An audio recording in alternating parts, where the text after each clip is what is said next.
All right, hello everybody. Hi. So I have the privilege of saying the first hello to the Browzwear family that is in this room. It's so exciting for all of us within Browzwear to see the rest of our family together again and in person, and it's just really, really amazing. I'm so excited for tonight. You're going to have the chance to see some amazing stories of your peers of success, hearing some of their challenges, and hopefully it's going to be really valuable for you. I did want to say, as a thank you to everybody who's here tonight, we have donated, provided 1 month of clean water to somebody in need, so kind of a fun thing. And, I'm Paige Domels, if you don't know me yet, and I am one of the strategic account directors here at Browzwear. Been in a few other roles over the last 6 years here. And it's honestly my honor right now to introduce our first speaker, who is one of the founders of Browzwear. A lot of you guys know him. He is a pioneer of 3D apparel, and honestly, a true visionary of anything in this digital space. So, Avi, welcome up. Oh, what do I click here? Thank you so much. This one? Which one am I clicking? There's nothing that I'm showing. No, I'm trying to show the picture. Sorry. It's okay. So, good night, everyone. Do you hear me well?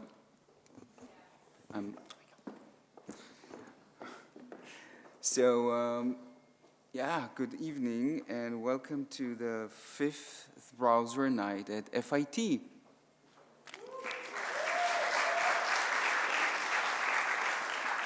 It's a great pleasure to be here tonight and to have the opportunity to welcome you all.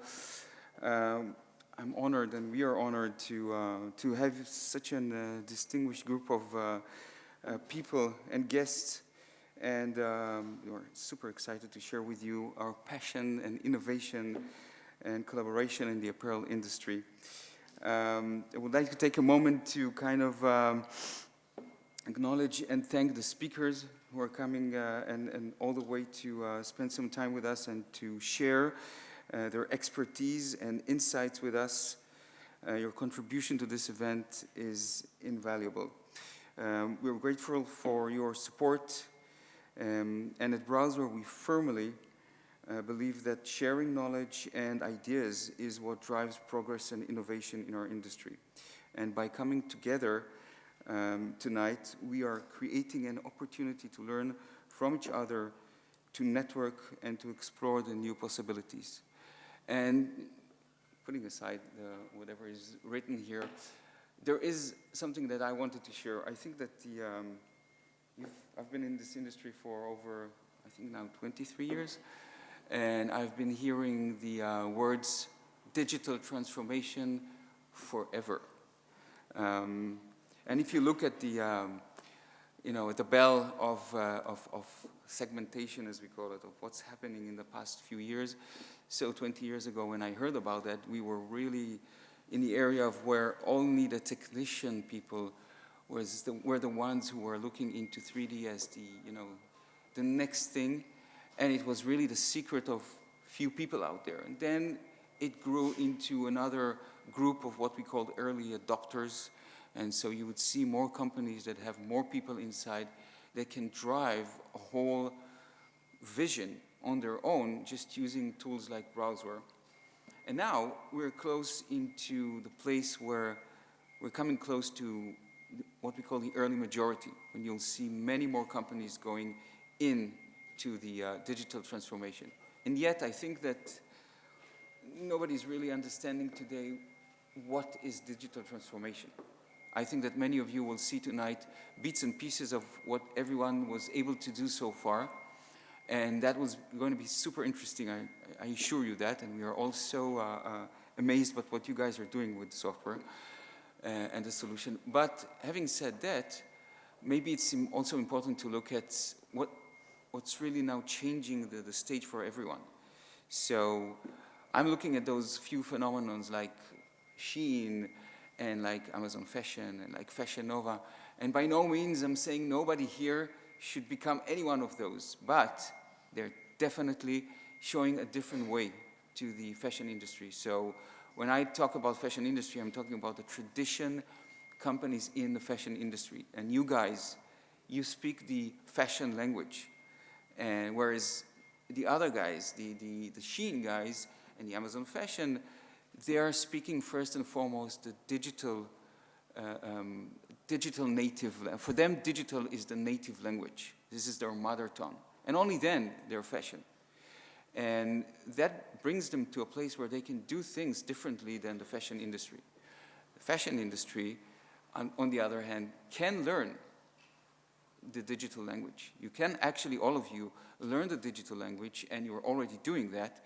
And by taking over the entire workflow and turning it into a digital one, you can be not only on par with the digital natives, you can be actually better because your mother tongue, your native language is fashion.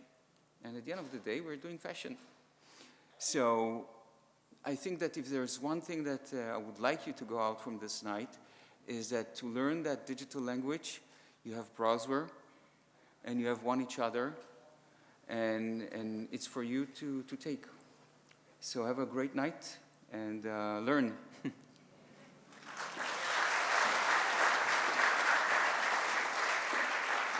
Thank you, Avi. All right, so I'm going to go ahead and introduce our first speaker of the night, and this person comes from Under Armour, and it's been kind of fun. I just took on the Under Armour account and working with them about 3 months ago, and something that I think describes Riley really well was in the first meeting where she introduced me to her team, she said, okay, let's do names and roles, and maybe what your favorite tool in V-Stitcher is. And I loved it. So Riley's, I remember, was 2D measuring tape, so you can guess, yes, she comes from a tech background. And mine, coming from a design background, I love the seams. I love making them look really cool and all that.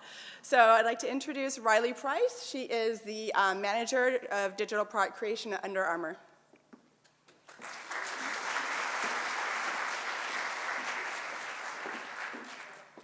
Awesome. Thank you, Paige. Got it. While we get that deck pulled up, hello, everyone. Thank you so much to Browzwear for this awesome event tonight. It's so great to be live and in person and just seeing each other as a fashion community and an apparel community. So, quick intro. My name is Riley Price. I'm the manager for digital product creation at Under Armour. And a little over 9 years ago, I started at the core of Under Armour in their team sports division. Like Paige mentioned, my background is in tech design, and I started working in team sports at the very heart of UA, doing everything from collegiate football and basketball tech design to hockey and lacrosse. After spending a few years at the Baltimore headquarters, I had a great opportunity to move up to the New York office and really dive deep into the world of our female consumer. I was able to work on bespoke product for professional ballerinas like Misty Copeland and help develop and engineer Under Armour's first inclusive product, which is our Plus line, and our Petite line as well. That was an incredible opportunity for me to really stand behind Under Armour's mission of empowering all athletes, and was such a great opportunity to really dive into the development of that. After a few years in New York, in 2019, I had a really incredible opportunity, again, to travel to Under Armour's Hong Kong office and live and work out of Hong Kong for a year. I was thrown into the world of global supply chain and product development and really working with our vendor base in our Hong Kong office. It turns out 2019 was a really great time to be thrown into the world of global supply chain, because in the events leading up to early 2020, those elicited my return to New York. And like many of us here, I went through the trial by fire that was working remotely for the first time in my life. And I'm still working remotely, but I am now in a role of managing our digital product creation globally for all of Under Armour's apparel. And what I want to share with you guys tonight, and the reason why I share some of my backstory, is because I hope I am laying the groundwork or the foundation that I come from an ethos of collaboration. And what you're seeing on the screen here is digital product creation. That's still my team's name. But the idea of creating digital product is one thing, and then the idea of collaborating around digital product is a whole nother world. And that is really where we are trying to get tonight. So not only tonight, but we're trying to get tonight at Under Armour as well. So you'll see me tonight talk a little bit about what collaboration has looked like for Under Armour. I totally recognize that collaboration means different things for different people, for different teams, and even for different companies as well. But this has been our way of kind of supporting this idea of not just creating really beautiful product, but starting to bring in all of the teammates, all of the hands that go into creating apparel. Not just our designers, not just our developers, our vendor partners, but collaborating on something together that really empowers digital product creation in a way that moves us into a really fluid and agile space. So, before I get into that, let me find my clicker here. I want to start us off with a quick little exercise.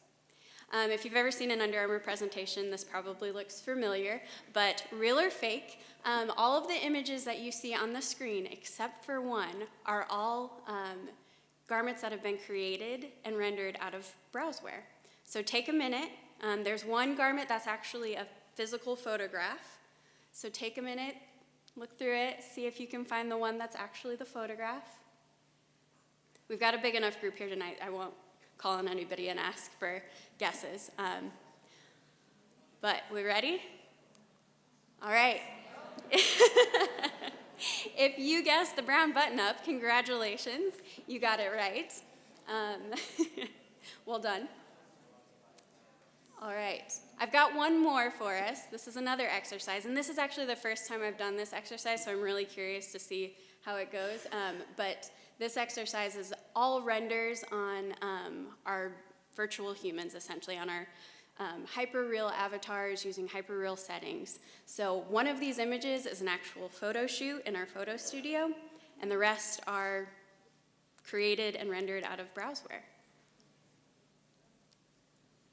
All right. Everybody have their guesses?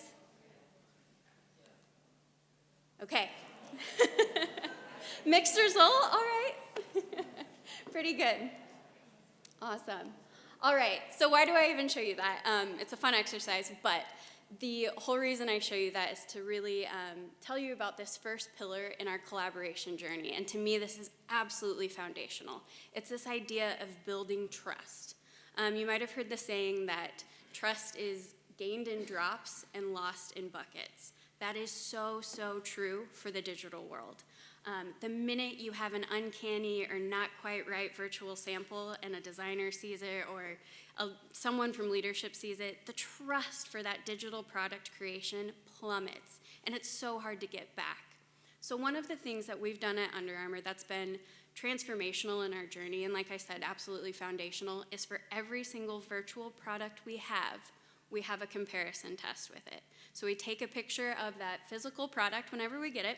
It could be a PP, it could be a TOP straight off the line, but we compare our virtual iteration of that to the physical iteration on our fit form and on our fit model as well.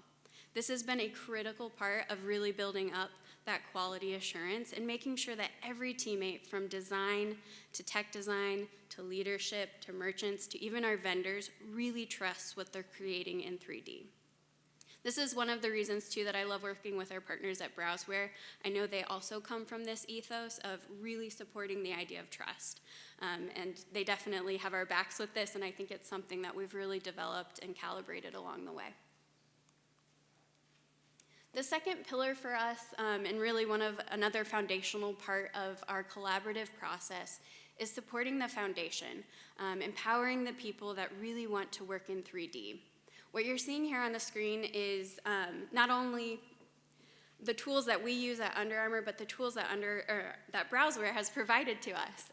Browzwear University has been such an incredible tool for us to use as an organization. As a manager, when I have someone that comes into the team, whether they have zero 3D experience or someone who's worked on it before, I can point them to Browzwear University, cover our bases, and know we're all speaking that same digital language. That's huge and important, and it's such a critical thing that just level sets for everyone. We're all speaking that same language.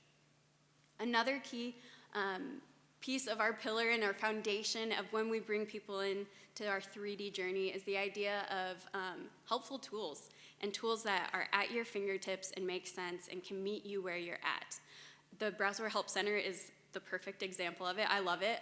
I call it my Google, because anytime I have a question, type in the question or type in the topic, and I can find step-by-step guides, I can find videos, tutorials, anything I need. And it's a great tool because it helps my teammates, regardless of their learning style, they can see what they need for their product and for their category, and really make a bespoke tutorial for themselves that meets them where they're at.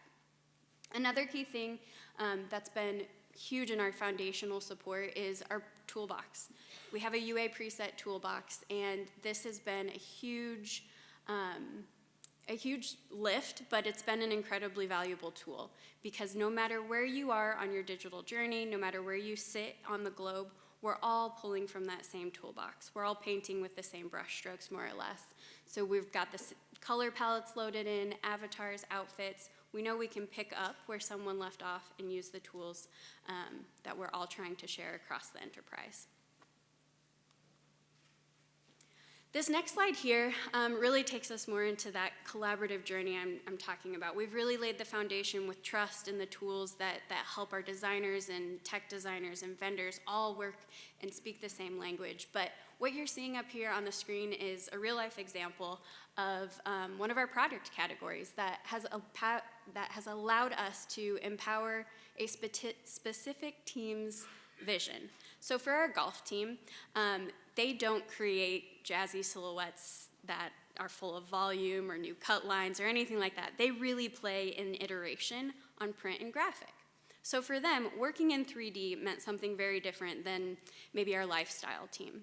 So for our golf team, what was really, really powerful for them was building incredibly solid blocks that could be iterated on season over season. They could plug and play with their prints, they could plug and play with their graphics, and have a place where they could collaborate with their PLM team. We call our PLM team as our merchants, so they could collaborate with their merchants and talk through, okay, do we need a different color button? What does this account want to see from us? And really highlight that in a strong, agile block that we can take just our hollows of and put them on a screen side by side, but then also put them on an avatar that's dressed and a little bit more engaging, and really allows our merchant team to collaborate with our customer base and show them something.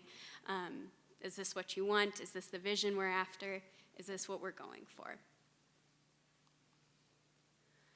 Another example of this collaboration, and this is maybe my favorite slide because it's an actual fitting. I know all of us, I'm sure a lot of us have sat in a fitting and just been like, oh, if I could just pin that up, or if I could just move that over a little bit, we would have. And we can do that now in real time. One of the biggest benefits, I think, of working with Browzwear is we've been able to really tailor-make our presets using partners like Substance to look at our graphics, to start on a block and be able to change the color, pop in a foil graphic, and see that in real time. So what you're seeing on the screen is an example of one of our graphic designers driving a fit, essentially. They're working with their merchant, and they're working with their tech designer. Their tech designer picked the block, helped dress the avatar. The graphic designer then went in and applied the graphic. Our print designer went in and applied the print. And now they're all in the same room working together. Our merchant is in the room saying, okay, we had gold last year for our Lunar New Year celebration. What do we think about doing that again this season? So the team's trying it. They're putting in a new graphic, they're placing it, they're looking at that print, and they're having a conversation in real time, which real-time collaboration is something we've all been looking for. It's an incredible opportunity to be able to take your design and your vendor experience and bring them together. What happened after this fit, once they finally decided on the colors, the prints, all the things that are very, very important, but take a while to decide, we were able to send this directly to our vendor, and we didn't have to see a proto. It was a block we know and love. It was graphics we've seen before, using presets that we know, using strike-offs that we've seen, and we were able to send this 3D file and go straight to the line. And that was such a powerful example of how we could collaborate, not only from design and using all of our different design techniques from prints and graphics, and move it all the way through to our supply chain and send this directly to a vendor. Ooh, there we go. This next pillar in our collaboration journey is this idea of fighting on together. And this one can be a little bit hard. This one can be a little bit abrasive. It's asking hard questions. What you're seeing on the screen here are questions that we had to bring to our design team a couple of years ago. And we brought them these 2D sketches and said, is this the best we can do? For some of them, yeah, it was. That's where they felt like they could work. For others, though, we showed them the possibilities of working in 3D and what that meant for color, what that meant for design. And they got so excited. And they were excited about the opportunity to be able to take something like that hoodie in the corner, maybe start there, but then be able to hand off a tech pack that looks like what you're seeing on the right. So a designer actually put that together, was able to sit with their tech designer, add some fullness, add ease, make the hood a little bit droopier, and then hand this off in a tech pack that went straight to our vendor. And it was an incredibly powerful experience for that team because the first proto that they got back looked exactly like this. And it was an opportunity then to reiterate on that trust that we were building all along the way and also collaborate with our vendors. They came back after they saw this 3D file and they said, hey, your crossover looks not quite like your standard. Can we scooch this over just a little bit? They sent the visual right back and it looked perfect. So this is just one of those ways where we're able to work in a really agile way. We're not just creating digital samples for the sake of creating them. We're really empowering this idea of fluid collaboration that starts to really move the needle into this idea of sustainability and this idea of speed to market. All right, so I've got a quick video. I'm going to play it for you, and then we'll talk about it. So let's see if this works here.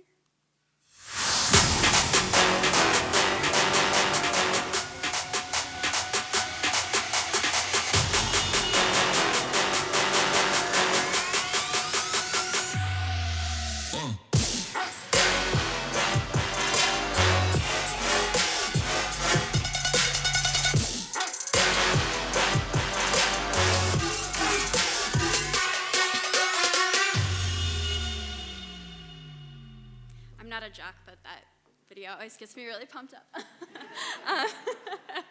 So that is an example of one of our homegrown start-to-finish products that we did in a super tight time frame. It's the brainchild of our team sports team, and through the partnerships and collaboration we have not only with Browzwear, but with other partners like Trapdoor, with Substance, where we're able to take all of these elements that build our physical product and build incredible photo shoots and marketing materials, bring them together to allow our designers to really sing, honestly, to create a chassis that was the perfect fit for our football player, to be able to take our color team, have them start plugging in different color for these different teams and really iterating on that. Having our graphic team go in and badge it up, having tech go in and make sure that fit is just right, and then pass that off to our vendors and say, this is what we expect, go. So that's a really great example of something that we've seen, not only where we're collaborating internally across the enterprise, but we're using other vendor partners, like Trapdoor I mentioned, and Substance, and really leveraging the tools that the industry is coming together to create for a really incredible experience. So, in conclusion, I know collaboration looks a little bit different for everyone, but I hope tonight I shared some pillars that have been critical for us to really start to move our product and move the idea of creating things digitally into this really fluid space where we can start to imagine and push that status quo into the future. Thank you all.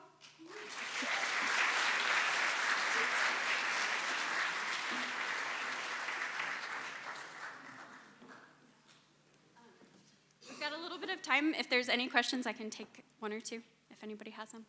No questions? Yeah, front row.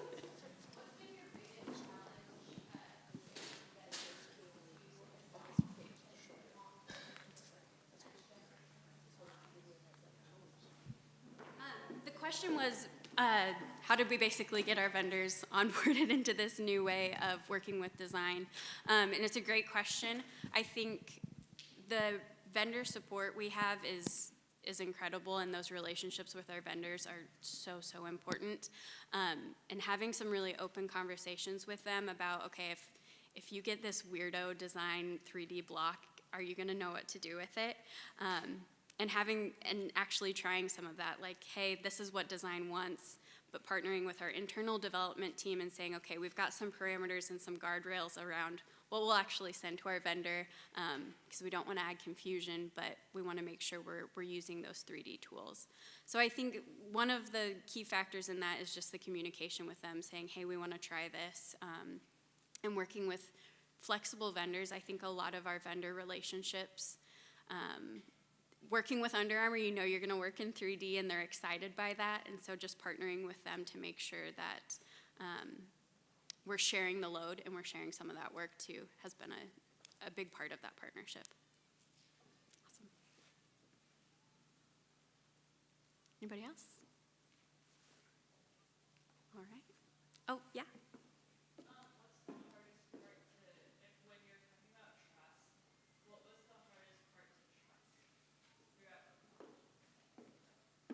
That's a great question.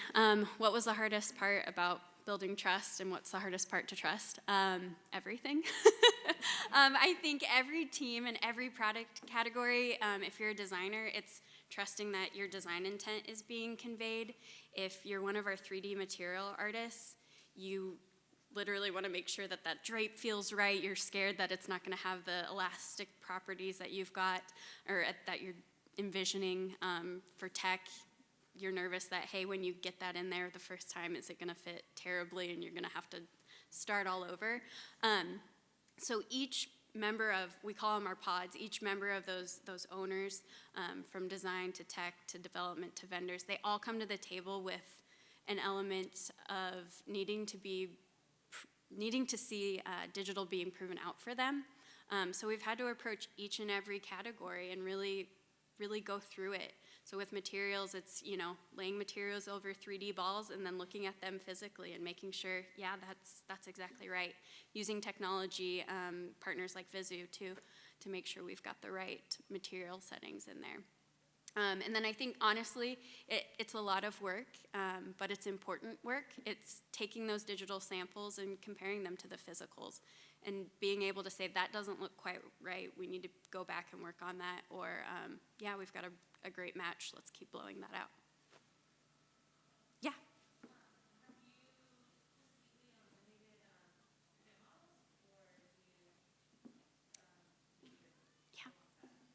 The question was, have we completely eliminated fit models? No.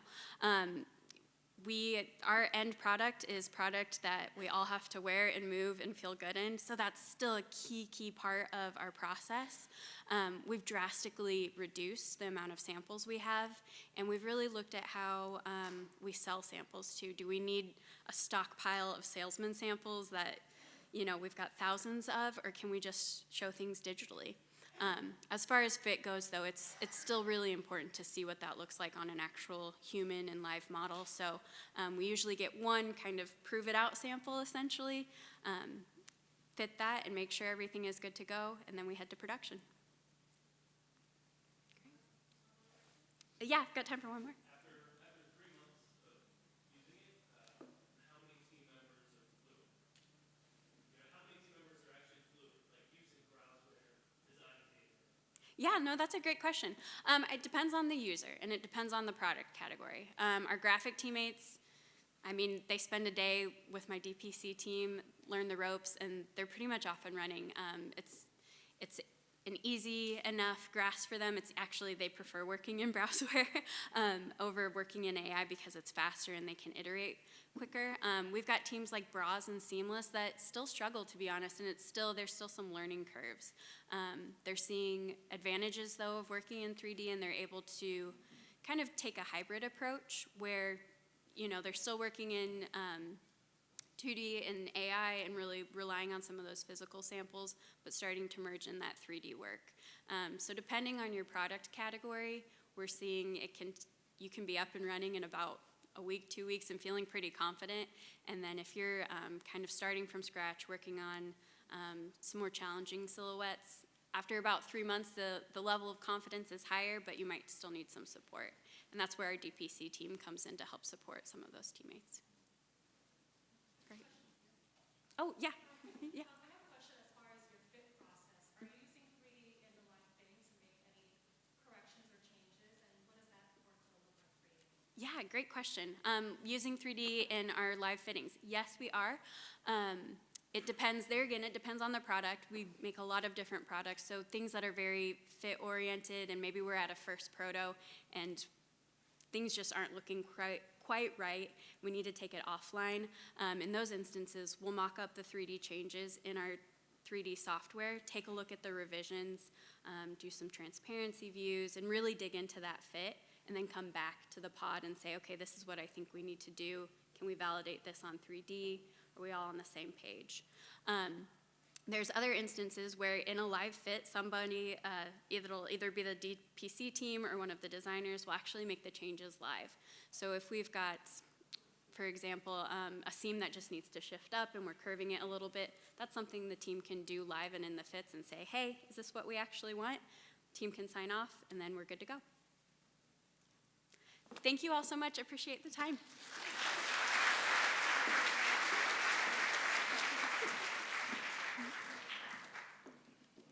Thank you so much, Riley. That was awesome.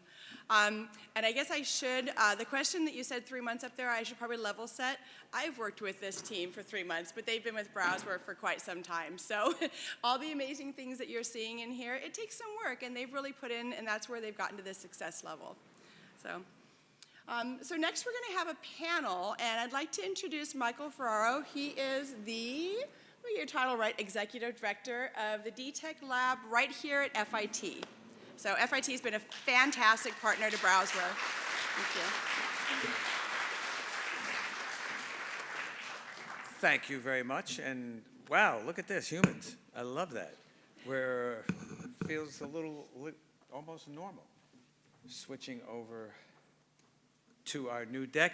And just to, I have 3 team members with me here. Guild members from the Browzwear Guild, faculty member, a really esteemed faculty member, great talent. Among his many talents is an expert master pattern maker, and a few recent graduates from FIT who work close, all of whom have worked closely with us here in the DTech Lab. So I'm going to invite you guys up, get yourselves situated. I'm going to do a little introduction as to what DTech is and how we work, what we've done with Browzwear, and then turn it over to my panelists as they start to share with you some of their mental transformation that takes place as you move from being technically proficient to really working with more elevated and challenging creative challenges. So with that, let me introduce the DTech Lab, which is, there we go, which is the design and technology component of the FIT Center for Innovation. And the lab serves as a bridge between industry and academia. We work on industry-sponsored projects that really look at the impact of emerging technology on the entire fashion value chain. We put together teams of faculty and students as they solve industry problems with design and technology. And one of the key developments that has really changed the fashion industry has been the advent of 3D fashion design. And we've partnered with Browzwear from the early days, 5, 6 years ago, where we first met Lenny and Lena, and the relationship really, I immediately understood the importance and power of 3D, having come from being one of the founders of a big computer animation company and having made my first picture with a computer in 1969. So I've been involved in 3D for a very long time. And when I saw what Browzwear could do and how it changed the way in which you approach fashion, I was immediately motivated to really integrate it into the culture of the college. So we've done a whole bunch of interesting projects that really look at it look at its application. And one of the kind of exciting projects we did was to develop a complete new uniform collection for the Girl Scouts of the U.S. And we developed a whole series of prototypes for them, and we happened to be doing it right at the exact same time that they were doing a brand relaunch. First brand relaunch they've done in a long time. Now, that would have been a disaster under normal circumstances, but because of the interactive nature of 3D, we were able to accommodate their evolving color palettes and logo design, and worked with the team to deal with placement and color blocking so that the leadership team and the branding team could cooperate while we were developing this new product line. And that really is only possible because of 3D. Another really interesting project which kind of highlighted some of the creative value of moving into 3D was a project that actually we worked on with Darren, where we had a creative brief to reimagine the iconic Adidas tracksuit. And we did this in a matter of a few days. And what the design team, which was Darren and Karina Ochoa, they jumped in with both feet and started looking at how to take the Adidas logo and cut it into the fabric, which again would have been something totally impractical to try and do if you were dealing with physical garments. And they went through an endless number of iterations until they settled on a size and a placement, and then immediately saw opportunities to introduce customization and personalization. And it's that kind of creative opportunity that I think is one of the most exciting aspects. And lastly, I'll talk about a project that we did with Ludacris, Chris Bridges, who developed an animated children's television series starring a 3D animated character, and we designed an entire line of apparel for that character, prototyped it in 3D, and then Mattel took the 3D prototypes and turned them into a toy, and then the products were then launched in Target. So it really kind of was a backdoor through the metaverse into the real world, which really kind of speaks to the flexibility and the mutability of 3D and the general utility of being able to work with a digital asset in so many different ways. So now I'm going to introduce our panelists. We've got really a great group here. I'm going to start with Tetsuo Tamanaha. Tetsuo, a faculty member.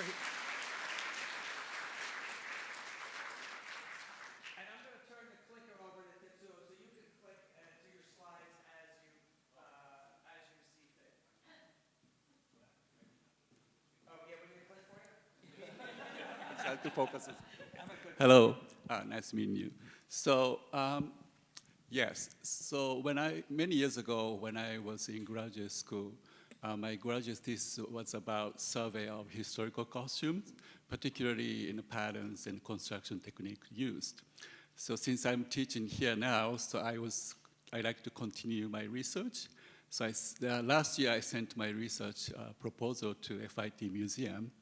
And at the time, curator, deputy director of the museum, Patricia Mears, was working on a new exhibition, Balenciaga and Christian Dior project.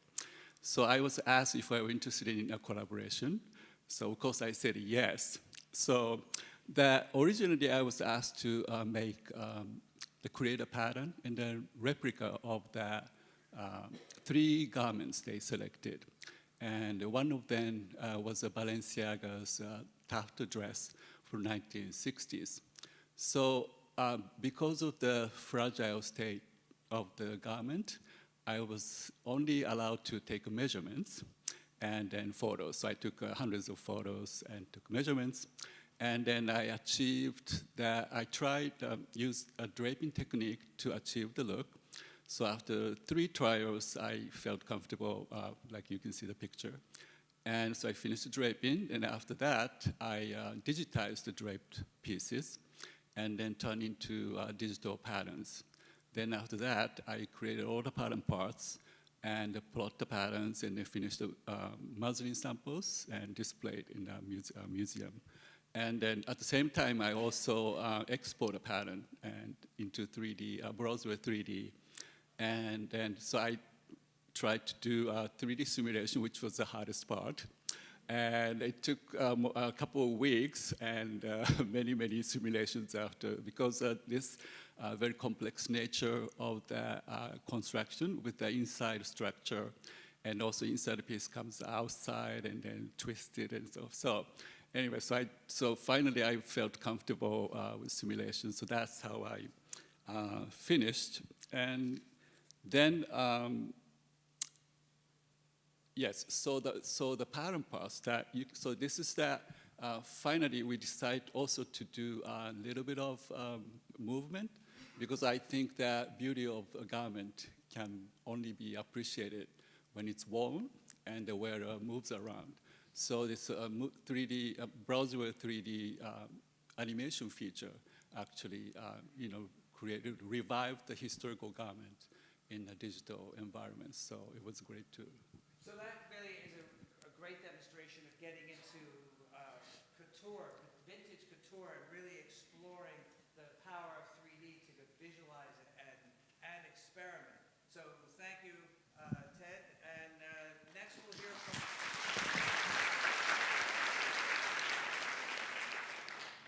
Calvin Padilla, who has worked in a lot of different categories in 3D. He's young, but he's very experienced. He has worked in children's wear, menswear, and recently has moved into swimwear, which he has found to be one of the more kind of challenging and exciting areas to explore 3D. Hello. Hi. So I'm actually a fairly new graduate from FIT.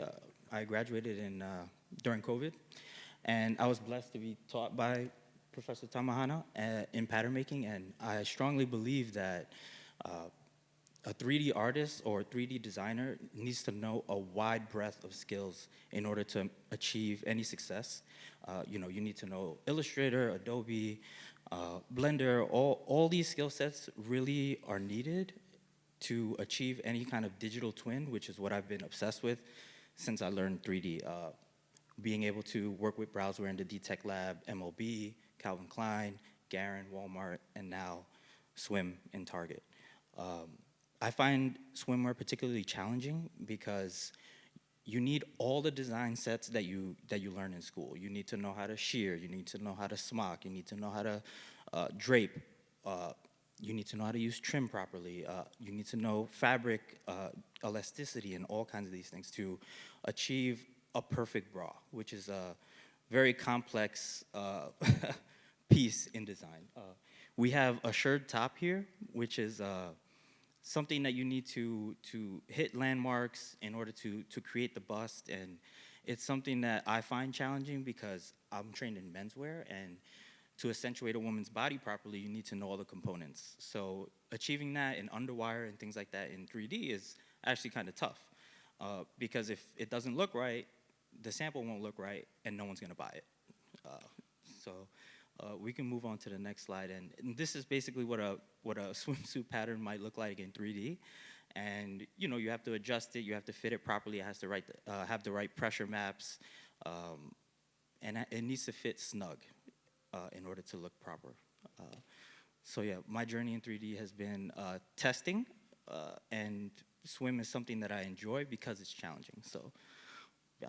So that's great, and it really brings to the surface some of the exciting opportunities creatively, but also really one of those big challenges, and that is the range of skills that are required to come together to really execute.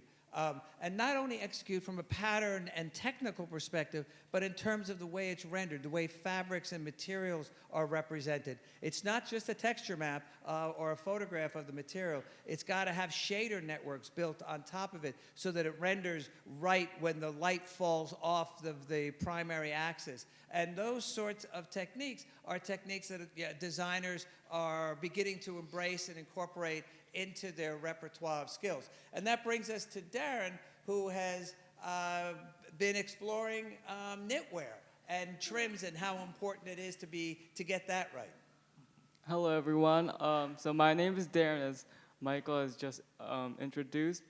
So a little bit about me. I started Browzwear, maybe it was 2019. I was a sophomore, and I immediately loved it because as a designer myself, I like to cut with a lot of pieces, so the garments get very expensive. but when it comes to making the pieces, you know, like it takes hours to trace every pattern by hand and then to cut it out and then to do a muslin. And then, of course, your muslin's never right? That's what we make them.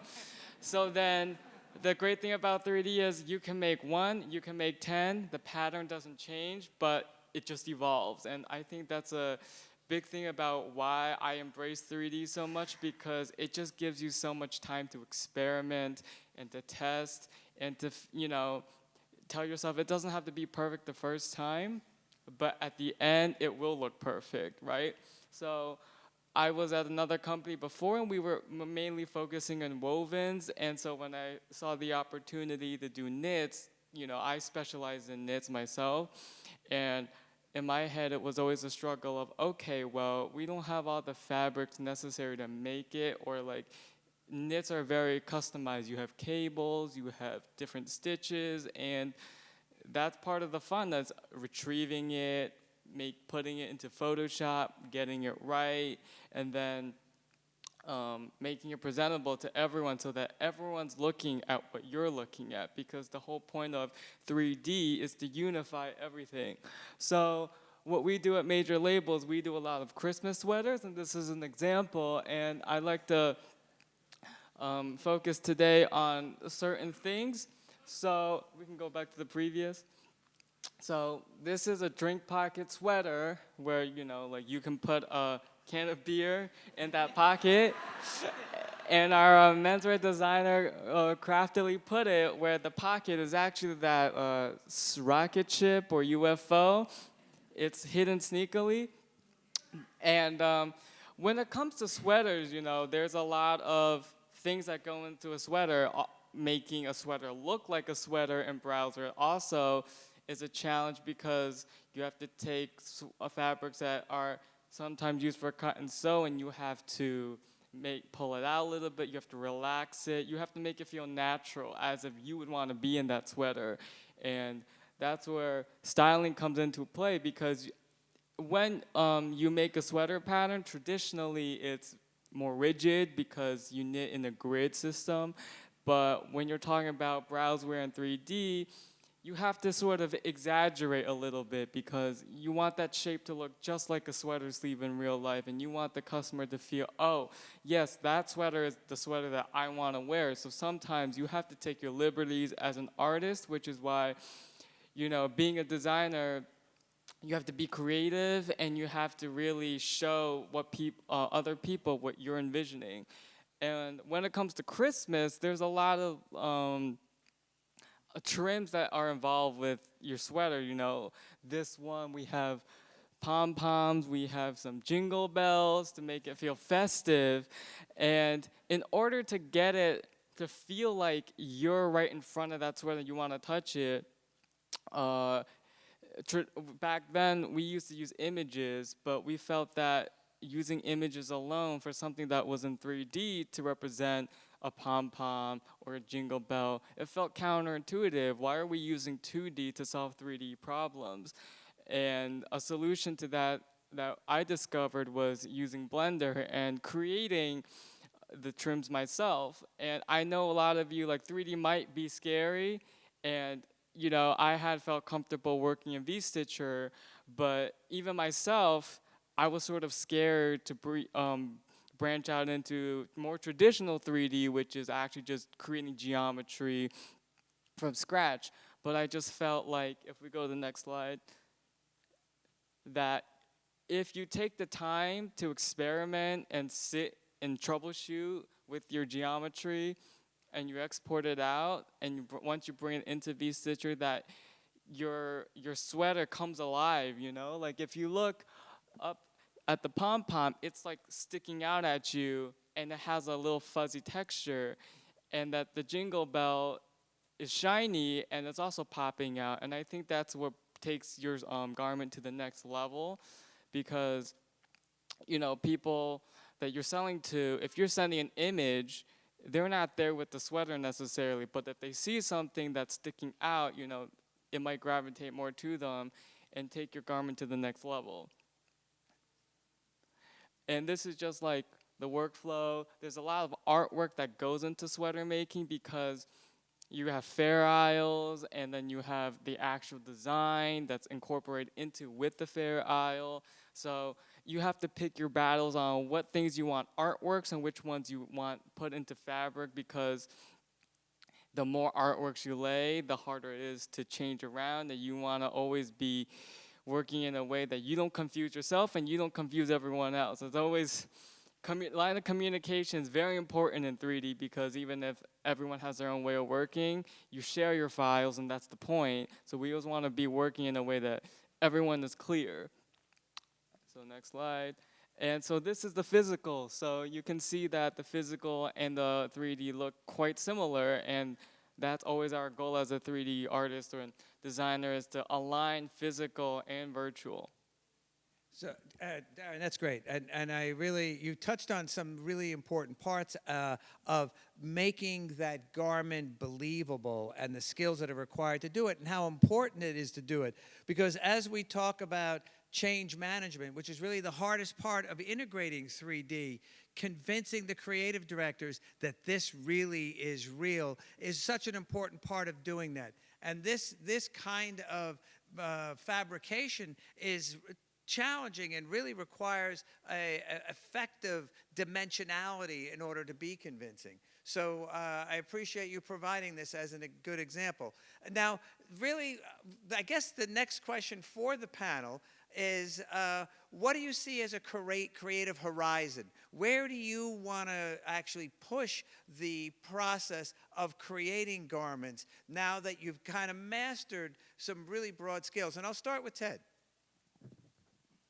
Well, my very ambitious goal is that I just get is that we have great museum, and I like to make archive of the historical costume in a digital file, so that a student and faculty member can benefit from that. So that will be my, That's an amazing goal, and wow, one that would be of such great value to anybody who looks at the museum as the kind of resource that it is. From the point of view of being able to construct couture, construct historical garments that are really carefully fashioned with a lot of detail, and be able to unpack it and really see it for how it works and how to change it, would be a terrific resource. Yes, so the museum, that exhibition was particularly unique because the curator was really like to focus on not just looking at the garments, like exhibition, the dresses, all these garments, but they want viewers to understand how these garments are built and why the garment doesn't look the way it looks, because it's not just design, but it's execution of the pattern and the construction technique they used. So that, in that sense, that was very unique, and I really enjoyed the project. Great answer. Now, Calvin, what do you see as a horizon? For me, it definitely has to be speed to market and reducing sampling to one. I've had success in this in the past, and I try to bring it to every team that I do see, consult, or work with. And you being able to adjust something on the fly in front of a team of designers is very important. And everything at the end of the day, in a production standpoint, is speed to market and cost efficiency. And being able to do that swiftly in 3D with your team is something I think is a horizon we can meet. That's great. Now, how about creatively? What sort of kind of juices you've got flowing in terms of like your creative ambition? Because you've designed some really nice menswear stuff. I can challenge. A lot of times, I'm able to challenge my superiors in how we execute construction, like Ted said, and how we're able to display our marketing techniques with our rendering, being able to push the boundaries, because you want more detailed products, and a lot of the times when you're presenting something to someone, it's usually in like a clear space, it's a white background, but you can also add flavor to it, and your designs come out with that kind of flavor, if that makes sense. It's interesting. Pattern making and construction, so vitally important. You know, we think of them as in the past, but they're absolutely even more vital now in 3D in order for you to be facile and effective. Darren? Well, I would like to, challenge ourselves to make even more intricate sweaters, because the whole thing about sweaters is a lot of them tend to be more basic, but that's because we're limited time construction. But if we could just work with the software to get more sweater friendly things and be able to produce even better quality sweaters is always a, active challenge, because it's hard even achieving something that looks like a sweater without the fuzziness, and that requires a lot of rendering post. That if everything comes together with technology improvements, I'm sure we'll get there. All right, so these have been some great insights, everybody. So I'll turn it over to the audience and see what kind of questions come from you. Yeah. So I just wanted to address Darren. That sweater is amazing.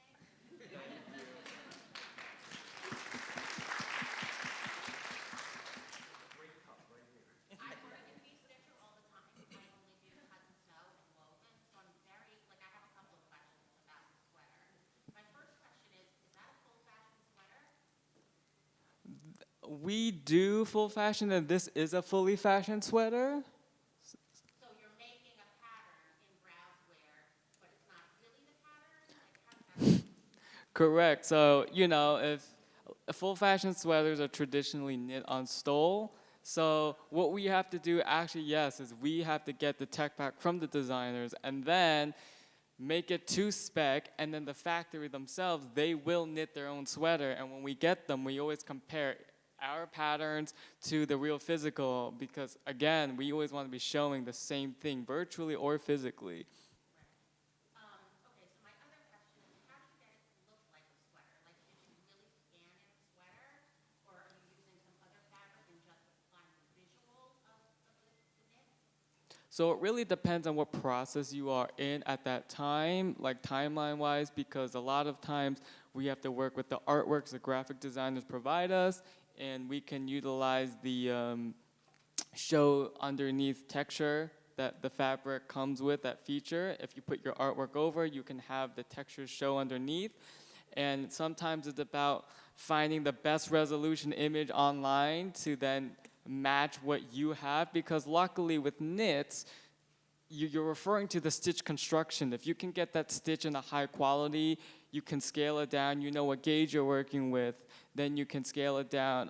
Obviously, Photoshop is your best friend when it comes to fixing up photos, because you might take a photo of a swatch, but that swatch looks straight to you, but then when you actually put it on a garment, it gets wavy, so you have to spend a good amount of time straightening out your wales, making sure that they are actually perpendicular and straight, and that takes a while. And then the other part is getting your maps, and we use a software called PixPlant that helps you generate normal maps if you're starting from an image, and the normal maps really give it that texture that then helps it pop.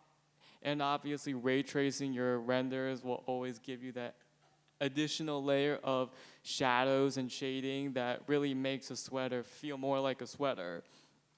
Yeah, and to underscore that point, the normal maps, displacement maps, things that really allow you to modify the surface so that you're getting deeper detail becomes really important, and the normal maps add that very fine little bit of noise on there that helps really make it feel vivid.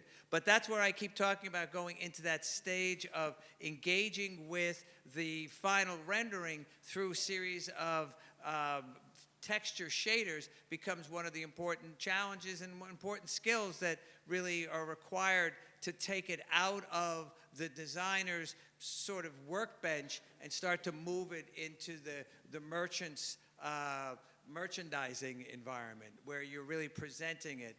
And then you can start to really use that, there's a lot of collateral applications of it that really become kind of exciting. If we had a little more time, I'd share with you a couple of projects we did. But another question?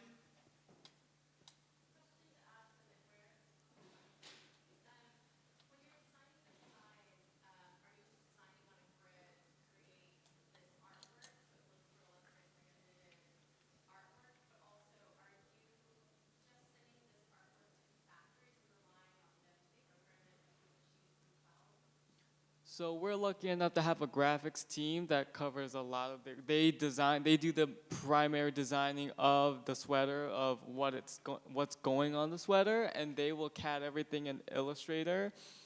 And sometimes if we're in like that early phase, we will use their artwork and have them export it in different layers, so we get, a challenge is the Lurex is never easy to get, and we can utilize the Substance glitter print feature to get that extra shine, and the artworks, sometimes they'll use other swatch fills in Illustrator to get more texture upon export, and then we'll bring it in and then scale it. Sometimes they draw to scale, but if it doesn't come in scale, we can scale it to fit the designer's idea of where they wanted that drawing, because that's a big thing about 3D is the graphic designer may not have envisioned when their design goes on the sweater if their image artwork was too big or not, and that's a key point that we can catch something before we tell the factory to knit.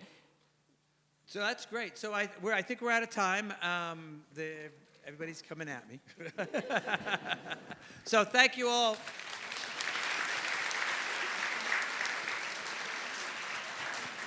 All right, thanks you guys. That was so awesome to see.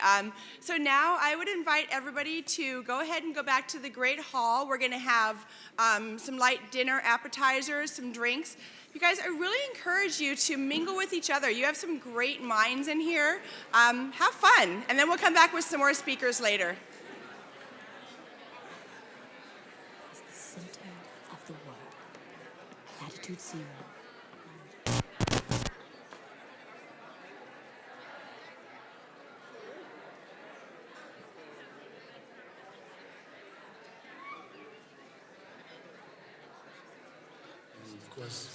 Hello? Oh, okay. Good, it's working. All right, guys. So hopefully you had a chance to mingle together and chat with some of the different people that are here, different speakers. So our next speaker that we're having come up is Kelly White from Kohl's. She is a senior manager of technology transformation.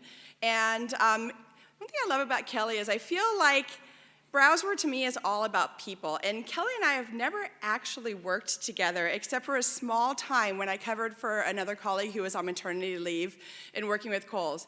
And it literally took one call for Kelly and I to just click, because she's so excited about 3D, so excited about transformation, and I'm excited for you guys to hear what she's going to share.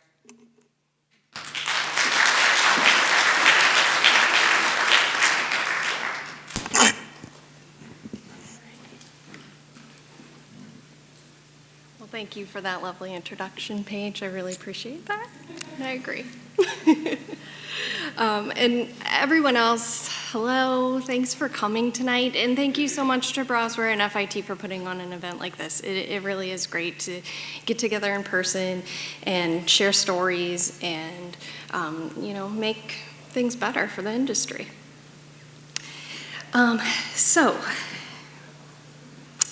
Anywho, hopefully you'll find some pearls of wisdom that you can take away tonight and use on your 3D journey. Otherwise, we all know adopting new technology is never easy for the people that have to go through the change and learn a new software. But we found if you take the time to employ some simple tactics, you can gain that buy-in you need and make that transformation a little smoother.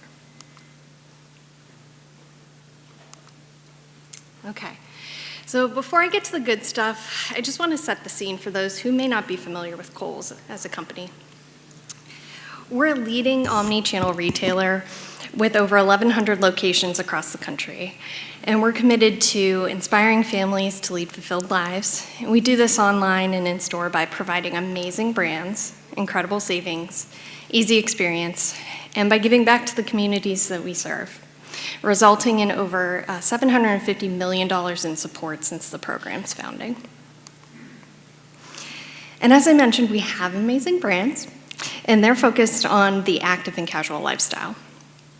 And at Kohl's, we carry a mix of both national brands that everyone knows and loves, such as Under Armour, and also private brands that you know and love and only can get at Kohl's. And with our commitment to our communities, we make sure we're offering diverse and inclusive brands throughout the assortment of national and private brands. So there's a lot for us to consider and balance as we develop and assort our products. So myself and my team support our private brand teams that develop product. And these brands are a healthy portion of our mix, and they cover all product categories, apparel, accessories, footwear, and home. And we have internal team members and external partners located all over the US and the globe. Now, with all of that said, tonight I want to focus on our transformation journey in apparel and our goal to upskill our tech design, and art teams in Browzwear to work more collaboratively together and with our vendors. And now here's where it gets good. For our team, it was important we spent time leveraging 3 tactics in order to meet this goal.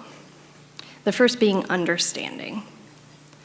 So to take the time to build the knowledge of our business teams and vendors, to put ourselves in their shoes, to really understand their problems, concerns, capabilities, and to also share with them our vision, ensuring they understand it, means we could connect with them in a more meaningful way, and everybody could walk away united around a common purpose.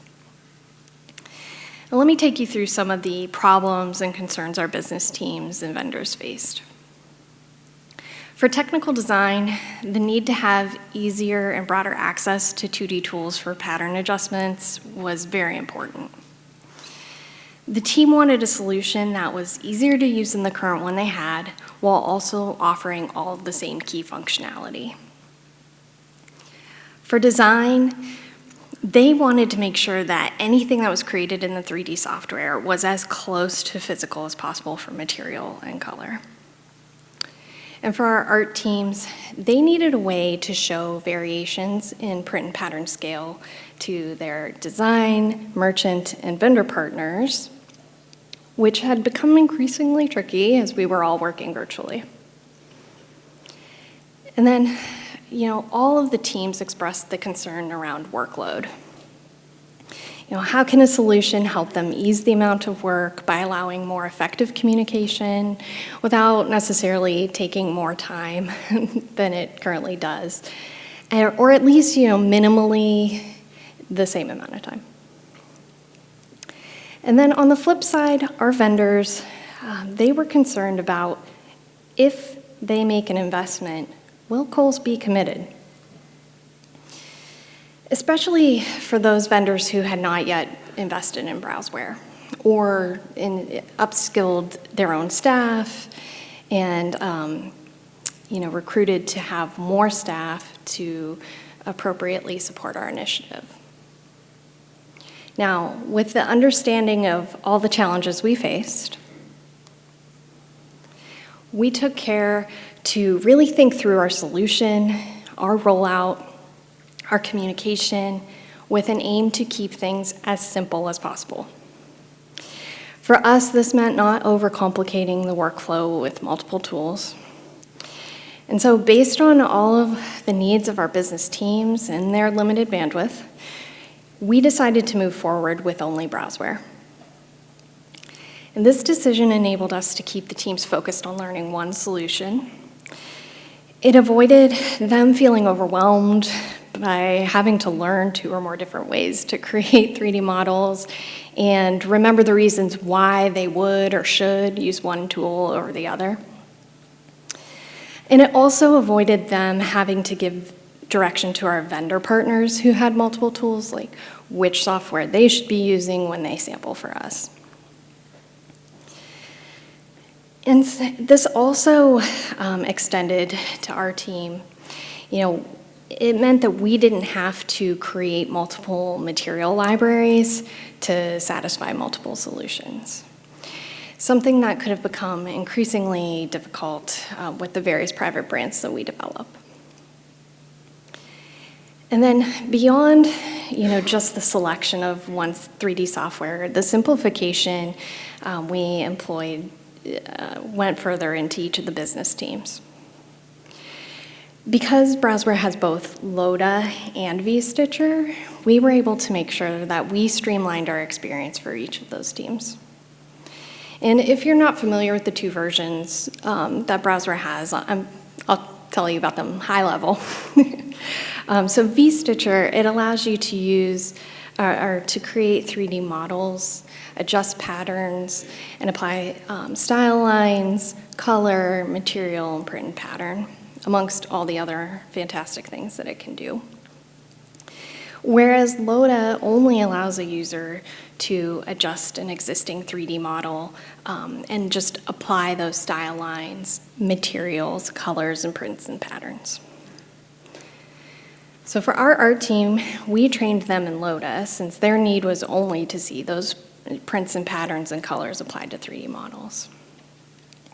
And this meant we could be they could be, moving through the learnings much easier and faster. And they had a gentler learning curve. And so they could quickly use the tool in their day-to-day process, reinforcing their learnings with lots of practical practice.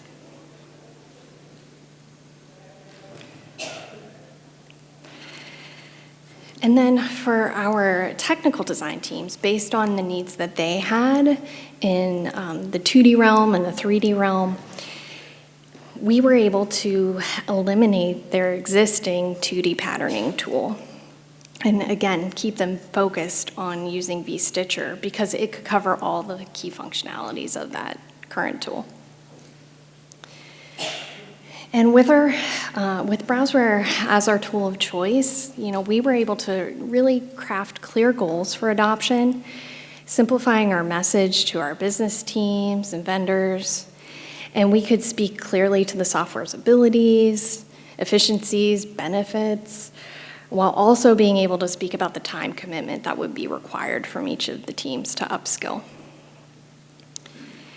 And this information really enabled us to gain that alignment we needed from the business teams and move forward in the way we wanted to.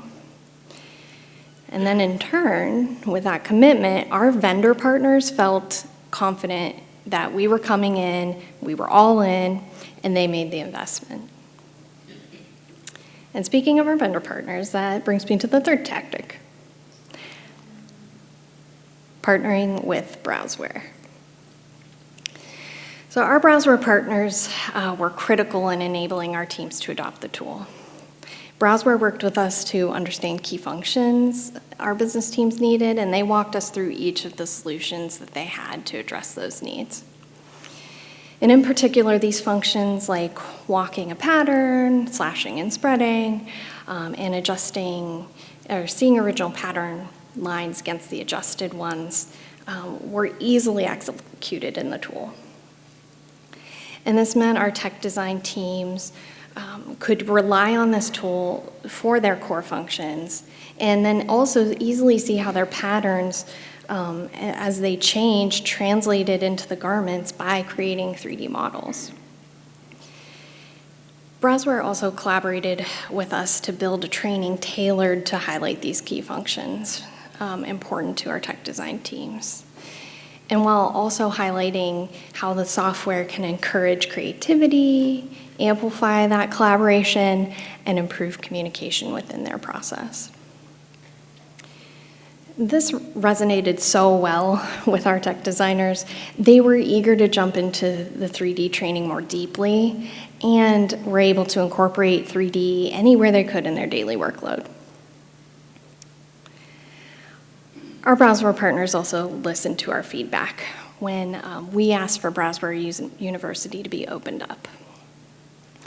For us, this meant the learner had flexibility to pick and choose what they wanted to take, not requiring them to do it in a particular order or finish one module over another.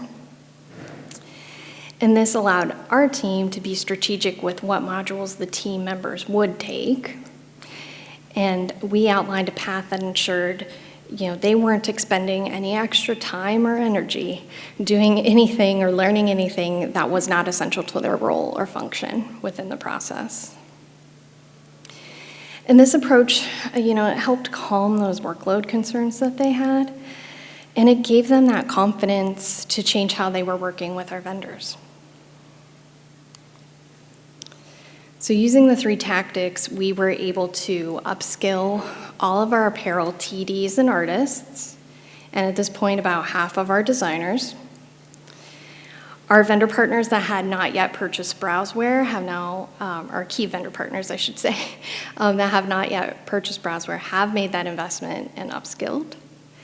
And then our business teams improved the communication and collaboration in their process. And a great example of this is how our technical design team was able to improve fit by leveraging Browzwear. Our women's team, they received some customer feedback that kind of called into question the consistency of the fit. And armed with this information, they set out to figure out where those problems were lying and solve them.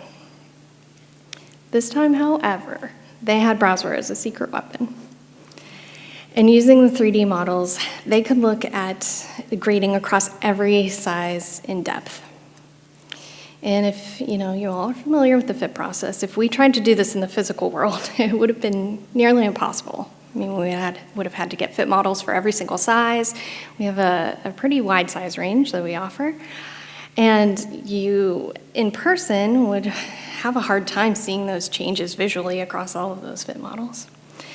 And not to mention the fact that it would take a lot of time, coordination, and cost to make all of that happen. But instead, they could use 3D models to visually walk through the fit with their production, design, and merchant partners, as well as show them exactly how the proposed solutions would look. And this really helped the team tell the story visually with clarity on what needed to change and why, and helped them gain that alignment they needed to improve the product for the customer, all without ordering a single new sample. So, understanding, simplifying, and partnering, they take time, for sure. And we all know adopting a new technology can be scary and stressful.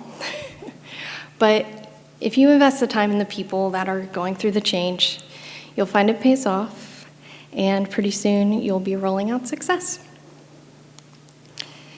Thank you.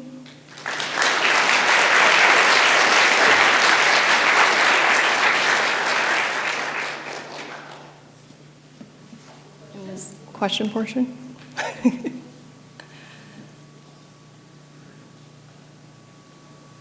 No questions? Going once, going twice? All right. Oh, okay. What are some of the challenges that you have found with 3D within the brand, and actually how the vendors, what have they said are some of the challenges in supporting the brand? Sure. So challenges that we've had with the brand and also with the vendors and what we would hear from them. So challenges within the brands, honestly, the biggest challenge we've had to deal with is just change. Whether it was business change, personnel changes, process changes, whatever was going on, we need to be flexible and be able to adapt to those changes. But it's important that we take that time and like I mentioned, gain that understanding from the teams in terms of what they're going through and really be able to empathize with them, because if we can't, it makes it hard for us to A, build solutions that really help them and make sure that our business is moving forward, but B, make sure that we can train them and communicate with them in an appropriate manner. And then from a vendor perspective, it's important that we do have discussions around, what their 3D capabilities are and how they work. And for us as well, like when we're working with those vendors, it's good to understand if they are seeing innovation on the horizon and that they're sharing that with us as well. Because, if they're not, it's great that they can execute product, but we want to be able to build a collaborative team. And so them coming to the table, talking about what they can do, what they will be doing, where they're innovating, and us exchanging ideas and sharing what we're doing, that really helps us to face those challenges. Kelly, Yeah. would you want to support? I think everyone here will probably Oh, good question. One or two things not to do. It's true. It's true. You know, one thing I'd say is not to rush it. You know, I mentioned it does take time to do these things, but where we've, you know, tried to put down edicts to say this is how we're working and all teams are going to start on this day, it has not, you know, worked well. So, and those are learnings from other rollouts, I'll be honest, we've had, and other things that we've done. But where we can help, you know, bring the teams along, find those who are willing and excited about getting into 3D and going first, less hesitant. We partner with them and we can, you know, show them what's possible. Our Browzwear partners show them what's possible. And then that way we have these advocates for a new way of working that also can, you know, spread the word amongst all their teammates. So, you're welcome. All right, anything else? We got to go? Are we getting clapped off? No? All right, awesome. Well, oh, one more question? Yeah. Hi. I was wondering the process to go and go from the 2D to 3D to implementation into your company. How many weeks or months would you say it took that starting to roll and you start to get that more normal? That's a good question. You know, in terms of the training, it was quick. The time frame was short. You know, we tried to make sure that it was, you know, no more than just like a week if you want to total it up. But, you know, that's the other beautiful part about, you know, what I mentioned with Browzwear University. You can go at your own pace and you can dive back into things that you need to, especially where, you know, you watch it once and maybe you practice once and then you're doing it practically and you're like, oh shoot, wait, what was that thing? And you can go back and you can do it side by side with your practical examples. So that is awesome. And then in terms of rolling out, you know, over that time frame, getting everybody excited and moving into it, you know, it took, you know, a couple weeks. And quite frankly, I mean, it's still technically rolling out. We never really stop. There's always improvements to be made. There's always things that can get better as we move forward. But, you know, it also depends, again, on your, you know, your business teams and where they're at in their process and what the workload is like. And again, that's why for us, it made sense to really simplify so that we can hone in on, like, let's get these things done and make sure that no one's overwhelmed and can actually absorb this change. All right.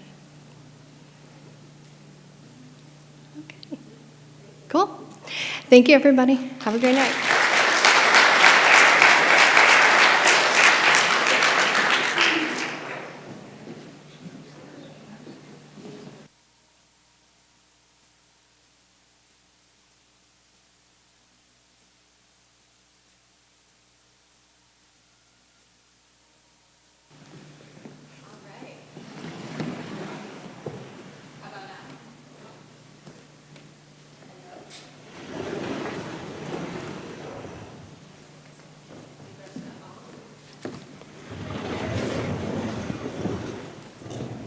Hello, hello. How about now? Okay. Hello, everyone.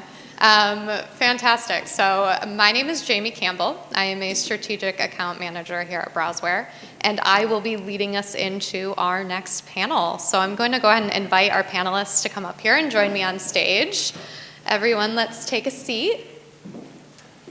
And today we are going to talk together about streamlining vendor collaboration. And I've got 4 lovely panelists with me today, each representing a different vendor. And we have Liz Al-Shahabi, Senior Director of 3D at Delta Galil. We also have Ekaterina Brizgalina, 3D Manager at Golden Touch Group. And we have Avani Patel, 3D Technical Director at Garin. And then Topher Harris, Project Manager overseeing 3D at Comart.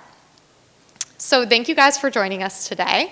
And to kick us off here, so we all know that it takes collaboration between a vendor and a brand to ultimately make the end product come to life. And that process, as we already started to talk about at the end of Kelly's session, is most successful when it is a partnership, when it is truly a collaborative process. And of course, 3D helps with that collaboration as well. So that's what we're going to talk about today. And I'm going to kick us off kind of where we just left off with Kelly. And I'm going to ask you guys, what are some challenges you faced while supporting a brand? And how have you helped to resolve those challenges? Liz, you want to kick us off? Sure. Hi, everyone. My name is Liz Al-Shahabi, Senior Director of 3D, and thank you for everybody tonight, for being here in Browzwear, for putting this on. And some of the challenges that we face when supporting brands is just the sheer volume of information that we're trying to distill and actually put into action. So it's how do we come up with a plan where everybody we collaborate at Delta Galil with so many fantastic, wonderful brands, and everybody has their own 3D standards. So it's how do we manage that information? How do we take it in, distill it down, and actually put it into place? And how we've overcome that is we've really just kind of, streamlined what we can do for each brand when we have that hat on, we work for that brand. But also it's taking, kind of the best pieces of everything that we're being taught and implementing them from the jump. Like that we're just going, we have these great standards in place, and that really helps us overcome any challenges we're having, so. Fantastic. Topher, would you like to add to that? Yeah, sure. Thank you all. So I think specifically for Komar, we've been on this journey, I think, since 2017, maybe 2016. And so it's been a really long time. So it's difficult for me to recall all the nuances because the industry was transitioning at that time. So for us, it was bringing too many people in the room, saying, this is the future, this is what we're doing, and then all of a sudden it blows up in your face. Because you have one bad 3D garment that's on the screen, and they said, that's not what it's supposed to look like. And they're right. And so we had to go back to the drawing board, and we kicked a lot of people out of the room. We hid projects behind people. I was a part of that. And I said, okay, who is going to be the change agent for us to go there? Who are we going to partnership with? For us, it was really simple. It was technical design. They were the ones that actually knew how to create a pattern. They knew how to stitch a garment. They knew what a double needle versus a single needle was. Yes, we have designers that don't. And I think that right there was our success factor, was scaling back and taking our time with it and starting that partnership with tech. We brought in samples over the time of, hey, this is the physical, this is the 3D. And through that, over the ages, we've become very successful at creating that digital twin. We are now starting our next transformation, which will be going into the digital space as everyone else is in the industry, and trying to get to actually the customer. So using it in e-com, using it in market meetings, and using it past just as a replacement for fit or pattern making. And that's really the next partnership round that we're about to go through. So that's just been our experience. Yeah, wonderful. Thanks for sharing that. Anyone else want to add to that? I can add. I would take it as perspectives of constant changes which happen in our industry. Like anytime, I'm sure in this room, everybody can agree, there is a time when a line is dropped at like the nth moment and you have to go in and just like redesign. So I want to bring up that like 3D at that time has really brought that to cover and to help us accelerate when it comes to achieving that. Imagine it like, if we didn't have garments made, like we had garments made and it's dropped, the fabric is dropped, how are you going to achieve it? So, 3D helped us because if the database or the basic core libraries are saved up and worked up, we can eventually just do these constant changes right and up in there with everybody there, and that's what it is. Yeah, fantastic. Okay. So leading us into the next question here, I want to ask you guys on the manufacturing side. So from your perspective, how has 3D helped? What is there kind of an aha moment that you guys experienced? Ekaterina, do you want to take that one? Hi. Woohoo, you hear me? Yes. So I could say more about manufacturing side because personally, technical side of me is very strong. So that's where we started 3D with. And luckily for us, our team was so moving forward towards the 3D to start that process. So we were heavily implementing it in the process. So one day, and back from manufacturing, we hear, how about 3D? Can you comment on that for us in the very beginning? So that kind of an aha moment because they loved it. Forget about us that we were pushing it towards them. They loved it.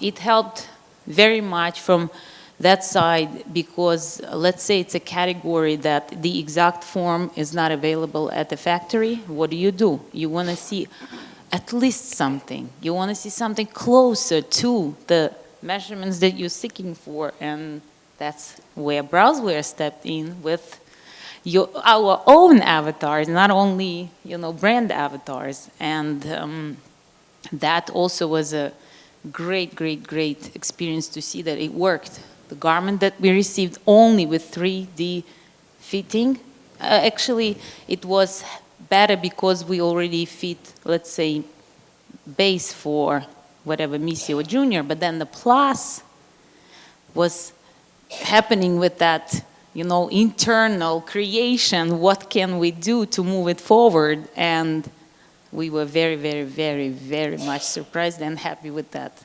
process. It works. Yeah, fantastic. Okay. Anyone else want to add to that? Yeah, sure. I'll jump in. So as I was saying is our journey started with tech. So what we had is some really great technical designers that were creating some really great patterns in Browzwear. We quickly realized that the samples that we're getting back from the manufacturer, our factories, were fantastic. And we're placing them on dress forms, we're placing them on the model. All of a sudden we realized, I actually pulled this number, 80% of our garments that are coming on in 2-day market samples are fit approved once we put those market samples on either form and or model. Fantastic. So yeah. that alone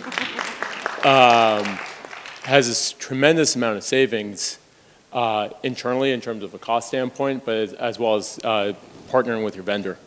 Samples are extremely expensive, and most of the time, your factory covers the cost, depending upon the run. And so it's really challenging, especially when you get into a designer's hands, and then you say, well, is it still a sellable and a garment that is compelling and fits really well for that customer? And that's where it comes on in that feedback loop, and that's where, again, that's where we aligned with tech initially, and that's been our quickest win, and why it's helped out manufacturing was. Yeah, okay, fantastic. That's great to hear. And I think we're kind of already going in this direction, already talking about the positive benefits. So the next thing that I want to ask you guys is, how do you feel that 3D has given you a competitive edge? How has it helped you in your market specifically? Avani, you want to go? Yes. Yeah, I do feel, yes, 3D has given me that competitive edge for sure. It's added that added value to me, added to our workflow also. Imagining it like, anybody in this room is going to agree as much as I will. Seeing a 2D garment versus 2D flat sketch versus a 3D garment, that's a realistic go there. You can see that real garment right there in a three-dimensional way. Everybody will agree on that. So that itself starts with that extra factor, which gives it to us, And also, not only that, with supporting the design team the way we can do it, like, at the live session, we can go ahead and change lengths. We can even edit those patterns and do the design requirement at that very moment. It's great to give that extra help and support. We don't have to wait for turnaround times of samples coming in and, you know, figuring out, oh my God, that was a mistake or something like that. The same with tech. I've supported tech in that matter where we've looked at fits and we zeroed in into girths and balances at that time where we have not seen issues in real garments, but 3D has supported to see certain gray areas which we don't see it on actual body forms. So I think that's one of the factor, and it's a good, you know, prospect. Yeah, yeah, absolutely. Definitely a competitive advantage there. Anything else? Anything else to add? Sure. Always got something. So as I was saying, the manufacturing side alone, just on the pattern making, has helped us significantly. But we're now transitioning. Our competitive edge now is we just did, for example, we just did Curve. I'm not sure if anyone went to Curve, and a lot of our market samples for one of our brands was late due to fabric issues with strike-offs and everything else like that. So it's the bane of our existence. And especially when you take in consideration it takes 5 days minimum from a factory to go and get another strike-off and back and forth. That's 15 days when 3 strike-offs. That's ridiculous. Yeah.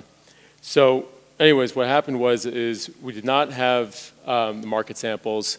We had a 3D modeler on the team, and we ended up just creating a virtual showroom that we're able to show at Curve. Now, whether the market was ready to receive a virtual showroom, I can't tell you. And whether my sales staff was excited to go and use that instead of a physical sample, I'll let you be the judge of that. However, this is a 3D conference, and so everyone here should be really excited that people are starting to push that envelope to get there, because that's really where we all need to live. Don't do your strike-offs after, before the buy. That's the biggest thing. You can save thousands of dollars just on the screens alone. And on top of that, the wastage and the freight costs. So that's been our success. Yeah, fantastic. Okay, thanks for sharing. Next question that I want to ask you guys is, how do you balance the need for speed and efficiency with also the importance of accuracy and attention to detail? So that very delicate dance and balance, it's tough to do. How have you guys found success with that, and are there any strategies you can share to talk about it? Liz, I see you nodding. You want to start? Oh, yeah, no, I'd love to jump in with that one. Yeah, the strategies, that we've put in place, the speed and efficiency is so hard. We're all trying to do more with less these days, right? Like, time and resources are a problem for everybody. Speeding up our process with 3D has been so huge that we've just been able to just dive in. We've tried to implement some of the things we already had in place. Like, I was an art director for over a decade with Delta Galil. I come from a 2D workflow background, and I will tell you, don't throw out what you know already to help you with your brands. Like, I have adapted all of that workflow into a 3D workflow seamlessly, and it's been absolutely wonderful. It's hard to always create like a well-balanced garment, right? Like, we're all trying to do that. So it's, how do you balance the need for, like, my seams need to be right, my stitches need to be right, have I tested my fabrics? And, just trying to just jump in. I've found that if you can just rely on your team, like, we have so many people at Delta Galil. If I don't know how to do something, I go to my pattern makers, I go to my TDs. Maybe your graphic designers can't, balance a pattern or fit a pattern, but could they make some awesome PBR textures? Like, how do you get everybody to pitch in and just really implement things, as I was saying, that 2D workflow, the things that worked for me for speed and efficiency, and also like bringing to life some of the excellent designs that we have at Delta Galil. We've just employed all of those methods into 3D, and it's worked. So don't throw out what you think you know. Like, keep going. Don't be afraid. Just try 3D. Do V-Stitcher, Yeah, fantastic. I love that. Building off of everybody's strengths and building off of what you know. Yeah, fantastic. Avani, you want to add anything? Sure. My perspective to 3D, in my world, I would say the first thing I do is basically ask what the need is for the 3D. Because in my world, I really use 3D in different aspects. There's a visual chart I've created actually for company-wide to use, and then like visually show them, okay, what need you need for 3D, because that will help me set up my files, so working efficiently for setting up those files. Like, for example, throwing out there, if we need a fit file, not necessary, I need to wait for design team to complete their graphics on it to do my fit file, because the main elements for fit file in 3D software is using the right fabric, using that right avatar, and using the right pattern. You do not need to wait for graphic design to complete that whole circle. So that's kind of like helping me work efficiently, and that is what I pick to choose. So communication, asking that question, and then setting up the file in 3D according to the needs. Mm-hmm. Fantastic. And 3D gives you that flexibility. So Yes, yeah, totally. fantastic. I agree. Yeah. Ekaterina, want to add? I could add a little bit. So I cannot say that we found the balance. We didn't, because if we would start from A to Z all in 3D. Okay, yeah. but it's not.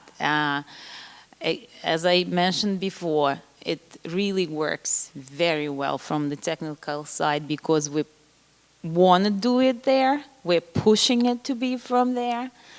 Design-wise, as everybody saw, everybody knows that you do the scale of the pattern, you make a decision while it's happening. But yet, once you have your 3D, which you're working with, and it shows you all the proportions, everything, the visual effect of that is so much improving in the process that we can't fight it, right? And we cannot say, no, it doesn't work. It works, it's there. I wish that, as FIT already has Browzwear here, that every discipline will involve 3D in it, so the specialist comes out and they know all the parts of it. So when you hire a person with the 3D experience, it means more 3D will be involved in the process, and that's how it will be from A to Z in there. And still, plus that, I want to thank FIT, because your students do work with us because of Browzwear. Yeah, fantastic. Upskilling the workforce before they even get there. That's great. All right, fantastic. So I only have one more question for you guys. I want to ask, kind of to round out our conversation around partnership with brands. Are there any key elements that you found when you're trying to partner with brands? Key elements in the partnership between the vendor and the brand? Yeah, Liz, you want to take that? Sure, yeah, key elements. And it's definitely openness, willingness, communication. Our brands are learning and growing just as we are. This emerging technology is constantly evolving. It's not, oh, we're here, we're going to rest. You have to constantly be in motion and be flexible, be adaptable, be very fluid. We can't, oh man, they just changed all of this. My team can say, their naming convention changed, and start freaking out. And it's like, hey, let's just keep moving, let's keep rolling. And one of the other things is that communication from senior leadership to our senior leadership, to really be like, 3D is here, it's not going anywhere, let's keep going with it, right? I think everybody in this room, feel like I'm with my Browzwear family, it feels so good. My change management in the boulder I'm rolling up the hill sometimes doesn't feel that way, so I really appreciate being fed by this night.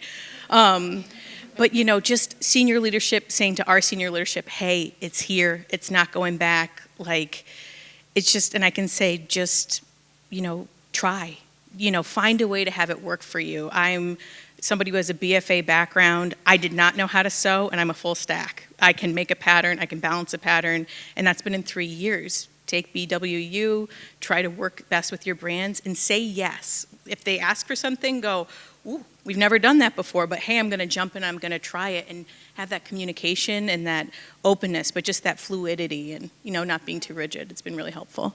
Yeah, fantastic. I love that. I feel like that's great advice for all things in life. Anyone else? I could add. So as we all heard from great presentation of Under Armour, I felt myself that I really want to jump in again in 3D, like I wasn't there. It was so motivating. and it was well spoken about trust. So as of today, because we're not doing it the first day, the trust is there. How was it earned? Because they really saw the 3D beginning and physical garment when it comes out of it. Again, just to really wish to satisfy both sides' needs, meaning I want to do good for you, you want to do better for me, right? This is a clue. Again, as Liz was saying, that standards in the process, they really help because it is easier to follow of what they're asking you from and not creating any process in the way. It's already there, just try to do it accurate, and that's what will bring you to a great partnership. And again, I personally, even without anything, the communication is a clue to everything. You have a question, please ask the question. Don't guess. You didn't understand something, confirm that point. Is it really what you wanted? And you know, at the end, we're all trying to do the best just to be happy on both ends, and that's it. It's 3D is helping in it. Yeah, fantastic. Again, also great life advice, right? All right. Anyone else want to add anything? Or, yeah? It's going to sound the same thing we will be repeating. Yeah, perfect. You know, partnership, willingness to adapt to newness, Yep. and 3D is the future. What a great way to end that. Yeah. Yeah. Any questions? And I can't really see that well.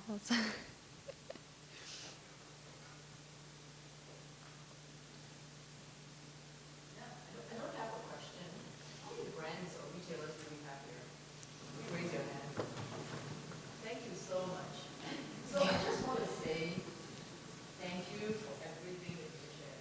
Right? I think for the brands and the retailers here, once upon a time, you went to your vendor and you asked for freebie. It's kind of like, hey, jump. And all they said was, no, fine.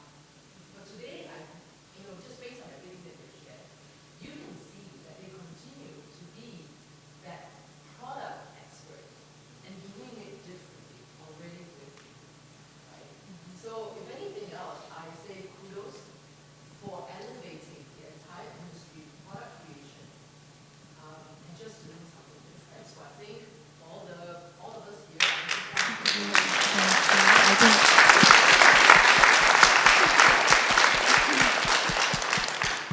For the brands and retailers out there, the next time you say jump and they say, why are we jumping? Maybe we should just be, standing up and taking that 2 steps. We'll get there.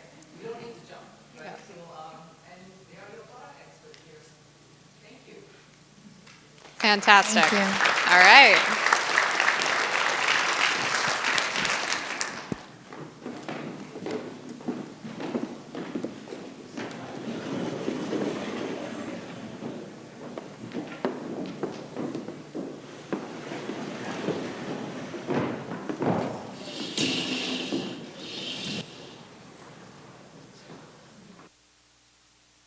Do it all at Browzwear. All right, guys, so the next person I'm going to introduce here, I think a few of you probably know her, Carolina Haddad. I have to tell this little anecdotal thing. So when I first started at Browzwear, we've been with Carolina at Walmart for a very long time. And so the Browzwear team said, hey, do you want to join us in their weekly 8:30 phone call? I said, sure, that'd be great. And then I realized that, oh, they're talking East Coast. I'm from Portland, Oregon, so I have had, once a week, I would join calls with Carolina and the team, sometimes from my pillow with the phone right next to me, still cuddled up. But she has been a fantastic partner, and excited to see what you have to share tonight, Carolina. Yeah.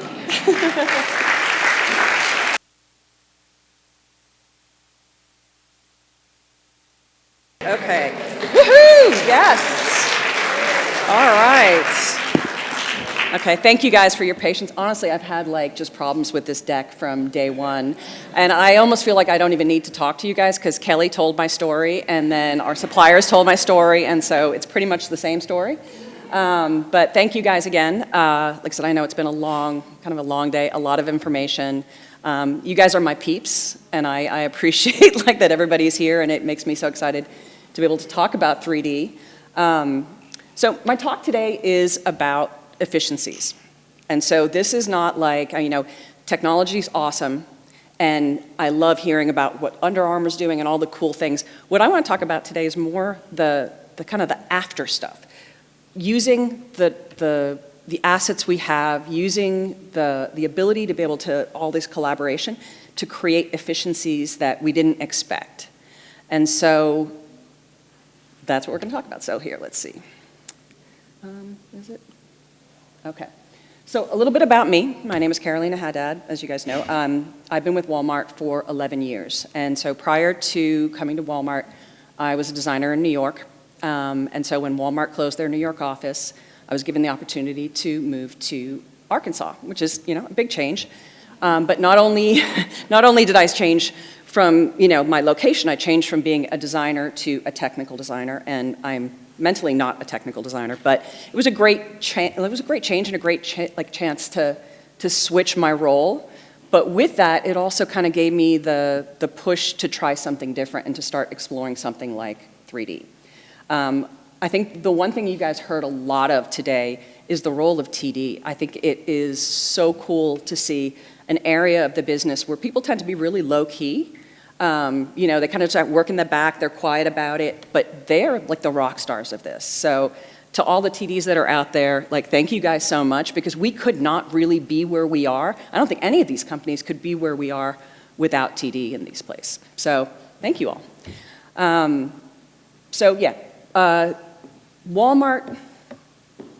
Walmart is, as you guys all know, a very big company, but we're also very inexpensive. And so just to give you a little kind of background of why this is important, the quote, people-led, tech-empowered, we're very, very focused on people, but we're also very lean when it comes to budget, lean when it comes to different ways of working. I mean, I'm sure you've all heard the quote, save money, live better. And the basic kind of business premise behind how we do that is called EDLC, which is everyday low cost. That equals EDLP, which is everyday low price. So you can't have a low price unless you literally remove all of the excess waste. You run super, super lean when it comes to cost, and that way you can keep your price down to be able to sell the customer that product at the absolute lowest price consistently. So there's not sales, there's not all the different things that other companies do. That price stays low constantly. The problem with that is that headcount is often impacted by that. So we often have really, really tight teams. And so what do you do when you have that? You have all this product. We all know how big Walmart is. A lot of product, not a lot of people. And so we've been using 3D as a great tool to kind of find different ways to do stuff, and I feel like that's what's been so exciting as we've been doing this, is how our teams have been creative. And so that's kind of what we're touching on. Okay. That's kind of what we're going to be touching on today, is just some of the quick wins we've gotten working with 3D. So I'm going to share something with you before I play this. So this was a video we created with Browzwear. It was an amazing idea because it really was a way to kind of get our story across to leadership, to suppliers, to other people, and it actually built a lot of excitement. Even though we've been doing this for almost 9 years, I can't even believe it's been almost 9 years, and we could not have done this without Browzwear. I mean, they partnered with us right from the beginning. So many of the tools we've built and developed have come from, this relationship with Browzwear. But we still hit those pockets of resistance, and even amongst our own team, our leadership, all of that. So having this video, suddenly it built all this excitement. So happy to share this with you guys. Some people have seen it. If you were at PI Apparel, you've seen it. So I apologize if you're just sick of it. I'm sick of seeing it, but it's still a good video. So let's try this now. Let's see if it works. There's no sound. I'll stop it because there was no sound. I am going to have every possible technical problem happen. But like a true innovator, digital, stay calm. Yes.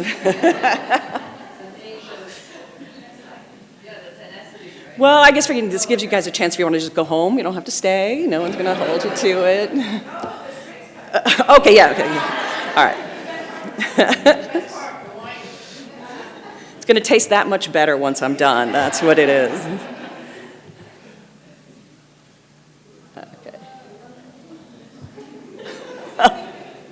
Okay, let's try it. Let's try it one more time. Okay. Let's see. It's not up. It's not there. It's there, but it's not there. No, touchscreen.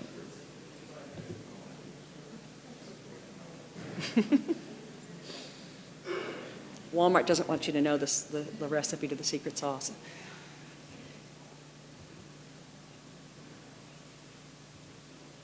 We tested all this out earlier, by the way, I swear.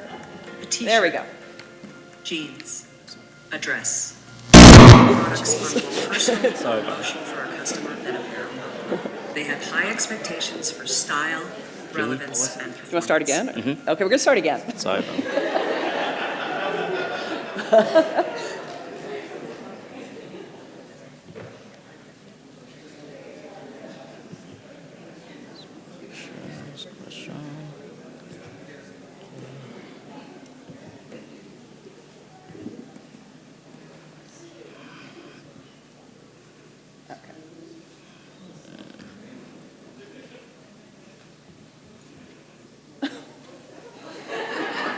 This is weird. Sorry.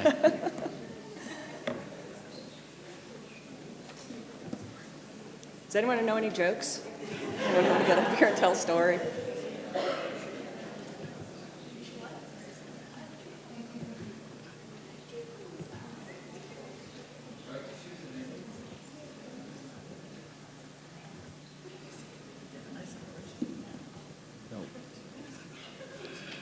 I'm not sure.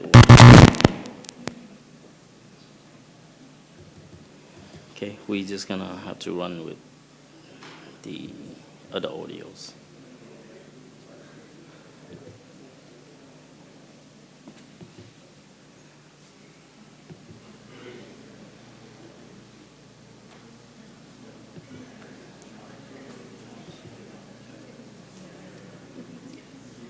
And security. A t-shirt. Can you guys hear it? Jeans. Okay. A dress. Not many products are more personal or emotional for our customer than apparel. They have high expectations for style, relevance, and performance. Traditional methods used to develop into these expectations are time-consuming, wasteful, and expensive. This presents challenges to Walmart's mission for everyday low-cost and sustainably sourced product. A few years ago, we set out to solve this. We began exploring digital tools as a solution to reduce our oversampling and shorten our calendar. Our focus was to virtually replicate the physical characteristics of a garment. This is the digital twin. By working with the digital twin, we can go from concept to creation virtually. This empowers global teams to collaborate, making faster and better decisions while reducing sample waste. Very quickly, we saw benefit beyond product development. The same digital twin used to create product can be used across the enterprise in marketing, operations, and e-commerce, elevating user conversion. Using 3D technology, Walmart is creating exciting new ways to shop, allowing us to virtually dress real people of all shapes and sizes, building customer trust and promoting inclusivity. We are also preparing for a future of augmented and virtual reality. Leveraging 3D digital assets, it is possible to test trends, gather customer insight, and iterate design without ever stitching a garment. Walmart Apparel is leading the fashion industry in the use of 3D technology. We started in one category with one supplier. Today, we partner with over 90 suppliers across the apparel business to build garments in 3D.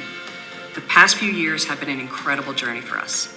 3D technology evolved quickly, helping us to save time, money, and especially the environment. By embracing these digital tools, we can connect our total enterprise, bring efficiencies never before thought of, enhance our customers' experience, and support our mission to be their first choice. Thank you for your time, and thank you to Browzwear, Comar, and Retail for your partnership in creating this video. All of the Walmart garments shown were 3D. No physical samples were harmed in the making of this video. I hope that was worth the wait. That was like a whole, I feel like I'm done, that's it. Like, throw the mic down now, video's over. So that was like, thanks to Denise Scott, that was a great idea on her part as we were trying to figure out a way to kind of get more of the information out, to get buy-in from leadership. You know, she suggested this video, and it really has done the trick. It's going to live on like forever. Like you guys are going to be able to recite all of it, I think, soon enough. So moving on, are we able to move on? Okay, maybe not.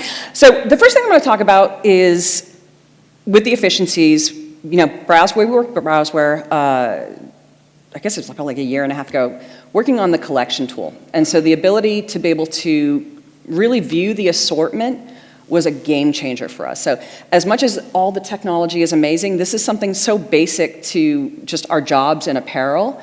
To have that flexibility with an assortment tool really changed, like I said, it was a game changer. And so we started looking at the value beyond just that traditional, you know, assortment review. And there's so many teams that are, you know, that are involved that maybe don't have that. They're not in like all of these meetings in the same way, so they don't have the visibility, but they still have to work with that product. And so it's the tertiary teams that I think we've seen the most exciting kind of ideas from. And so onboarding, really basic. Everybody's got to onboard new people. When you onboard, for us, it would be like, okay, it would take hours just to, or like a day just to be able to kind of go through all that product with somebody. Now we just add them to a style zone groups and say, okay, here's the collection. This is the previous product. You've got all the notes, all the history. And somebody just literally sits down at the computer for a few hours. They have the history, now they know, and they move. And so as we have new people coming in, onboarding has been a huge, huge time savings with 3D. Print alignment. With the scale that we work in, often we'll have roadmap prints. And so we'll have prints that'll be coming across all categories from multiple suppliers. And so it's a way for us to kind of review across everything and have the alignment, make sure that we're staying true to those prints, they're executing the way we want, and everybody has visibility across all the different teams. Legal review. Okay, this was the weirdest one to me. Legal review, you don't really think about it, but Walmart being the scale that we are, we often have to have, I think every season they have to have a review with the lawyers. So the lawyers have to come in, they have to look at all the product so that we don't get sued.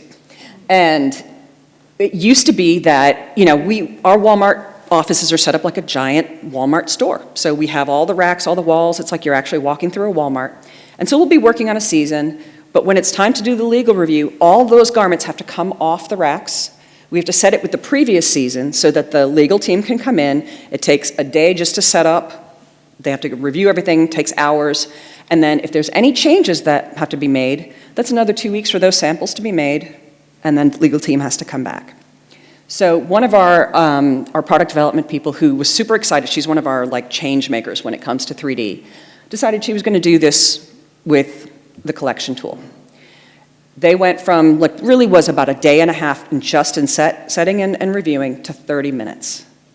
30 minutes for the legal team to come in. They don't have to come in, they're doing it all by Zoom. They review. If there's any questions, we have inspiration images that are also there. If there's a question that something has to go back, the supplier does it, sends it back. And legal now has all of those documents that can be downloaded and pulled into their system. So if you think about being so lean and the fact that, you know, that's a work driver for really not a lot of payoff, and that's not a fun project, to be able to take that down to 30 minutes is a phenomenal time savings. If you think about that across multiple seasons, multiple categories, it's a win.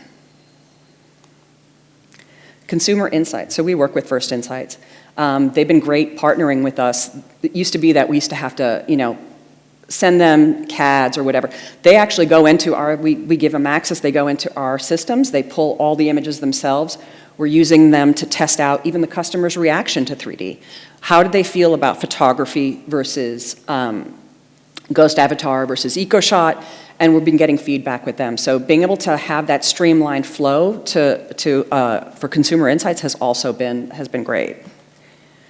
Marketing, packaging review. Again, same thing. We used to have to set the floor, go product by product to see if there was something specific that needed to be, called out. Now all of it's done on 3D, and actually we've been doing a lot of packaging and hang tag work using 3D. So that's been big. This is another one of those weird ones. I would never have thought of this. So our QA team, when we first rolled out the collection tool, they were the ones that were the most excited, and I didn't really understand why. And it was because before, if they wanted to be able to look at the product, how we would share product before, they'd have packets of PowerPoints, like CADs, and it could be like an 80-page packet of CADs. And if something changed, more than likely you weren't going to get an updated version. So now everything's updated. So this is how they're communicating back and forth with our global sourcing teams overseas. They're doing risk assessment utilizing this. And this part is the kind of cool part, is when they do see something there's a potential issue, especially let's say it comes to shrinkage. They're actually working with our suppliers to say, okay, the concern is it's a 3% shrinkage. We think with this fabric there might be an issue. The supplier applies the shrink to that. They look at the item with the tension map to say, okay, you know what, that's acceptable. Now, are we still testing something if we see a problem? Yes, we are. But there's a whole chunk of product that maybe we would have tested, and that's 2 weeks minimum, that we don't have to anymore. They've literally gotten to the point where they can trust what they're seeing. And it's not across the board. I'm not going to say oh, this is a game changer, it's everything. But it's very, very specific. But those 2 weeks, we all know how tight those calendars are. 2 weeks can make a huge difference. And they get so excited, they literally are just trying to come up with ways to use this. And it's been really cool. And I know you guys are nodding because I know you've done it with us. So that I thought was great. Floor planning, you saw some of the stuff that was on there. The teams can actually play around with all this to be able to show this is what it is now. This is what it was last year. This is how we're going to flow without having to go and, again, reset all of our floors. So as much as none of this is the super technology, future forward, I heard a quote from one of our SVPs recently at a meeting, and it really stuck with me. She said, this is the non-sexy stuff that pays the sexy dividends. So I think about that. This is the non-sexy stuff, but man, that time back, those are the sexy dividends. So print scale changes. Lauren, our designer, is here. So one of our teams is our sleep team. So Cynthia and Lauren, who are both here, have been using this in their working sessions, literally doing live, changes, print scale, making changes just on the fly in, the working sessions that have huge cost implications. And what's great about that is while they're doing that, used to be that we would fit after the buy was made. And if there's a change, you don't get that back. You don't get those cost savings back. Now, we were able to do something where we took length off of the garment. Well, now you're going into that buy knowing that you're getting a cost change that's beneficial to the company. Development. So we have some of our design teams are based in New York, but our TD team is based in Bentonville. So the communication can sometimes be a little bit difficult when we're really trying to get that fit intent alignment. And so just even something as simple as this, being able to look at that and say, is this hitting where you want it to? That cross, is that deep? Is it too modest? Is there too much under the armhole? So starting with it right from the beginning, we get it. And then the other images, pre-publishing product fit check. Something I hadn't even thought about that. Cynthia just pointed that out to me. We developed this product in 3D, and then they came to her and said, can you review the product, the images from our e-commerce site before we post them, so that we can make sure that what we're going to be showing on our site is actually accurate to the fit? Because one of the biggest pushes we have, everyone has an idea of Walmart being, oh, we're cheap. But let me tell you guys, the quality checks on what we do and the passion for improved ratings and testing is enormous. The quality is much better than people actually realize. And so we want to make sure that what we're giving the customer is correct. And so you don't want to show something, it looks one way, and then we ship it and it looks another way. So I think it's great that they actually have you doing those checks to say, okay, is it hitting in the right spot? Are we being deceptive with the customer? So that was another way we looked at stuff. Now, leggings. We use this also as a way to educate. Sometimes our product development teams come in, they might be coming from automotive, they might be coming from stationery. Not everybody has the understanding or the skill set when it comes to fabric. We are not an apparel store. We're a grocery store that carries apparel. I mean, we sell bananas, we sell tires, but then we sell leggings. And so being able to educate sometimes the teams maybe a little bit more to understand where some of the challenges could be is huge. So if you look at a legging, we might have 20 leggings on a table. And you've got a solid, you've got a heather, and you've got a print. All of that fabric is going to be different. But the customer doesn't understand that. So if they go in and they buy a couple of those, they're going to want them to fit the same way.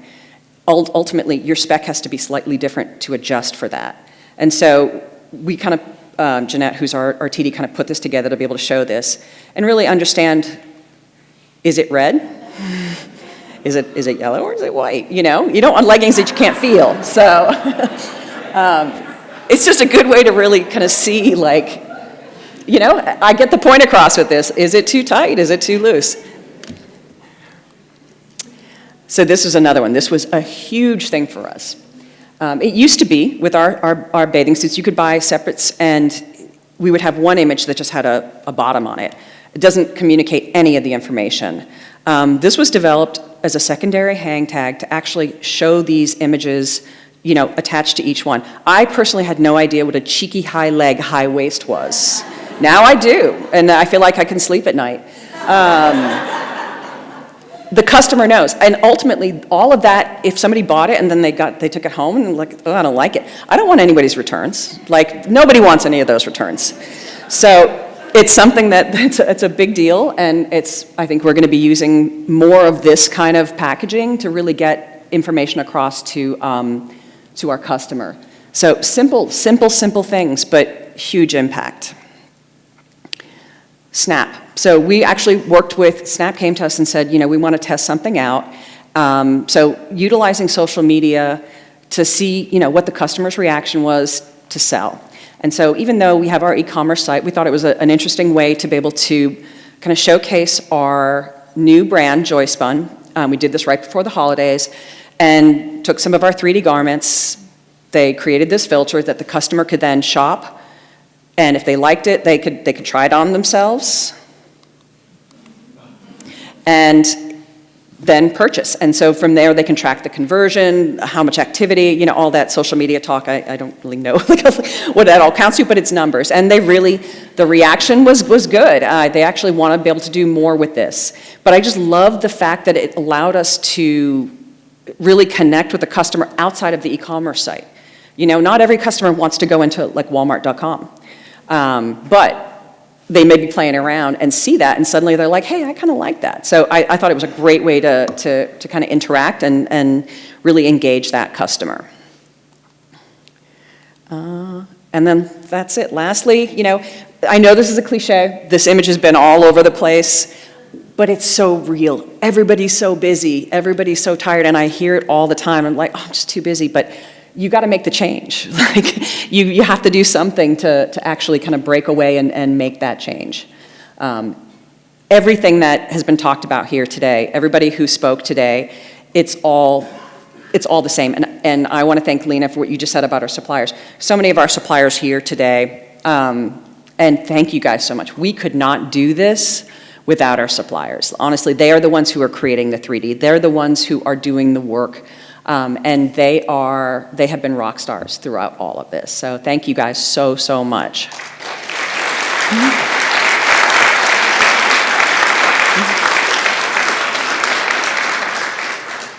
Any questions? Or are you all just too tired and ready for your wine? Because I am. No questions. Wow, usually people hammer me with questions. I guess not. I think that's Yeah. Okay, well, I guess we can, I don't know what we're going to do with the computer. Thank you so much.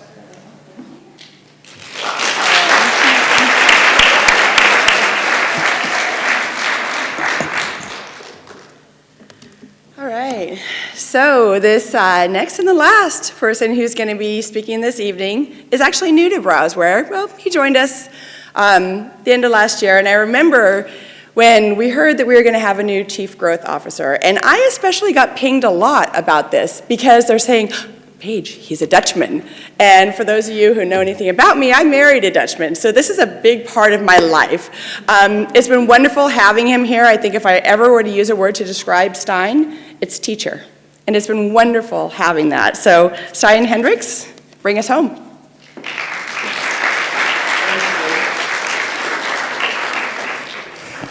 I have a video as well, so we'll make sure that works. Thank you for hanging in with us. 5-10 more minutes, please. Yeah, my name's Stein Hendricks. I joined the team about 9 months ago. A super warm welcome.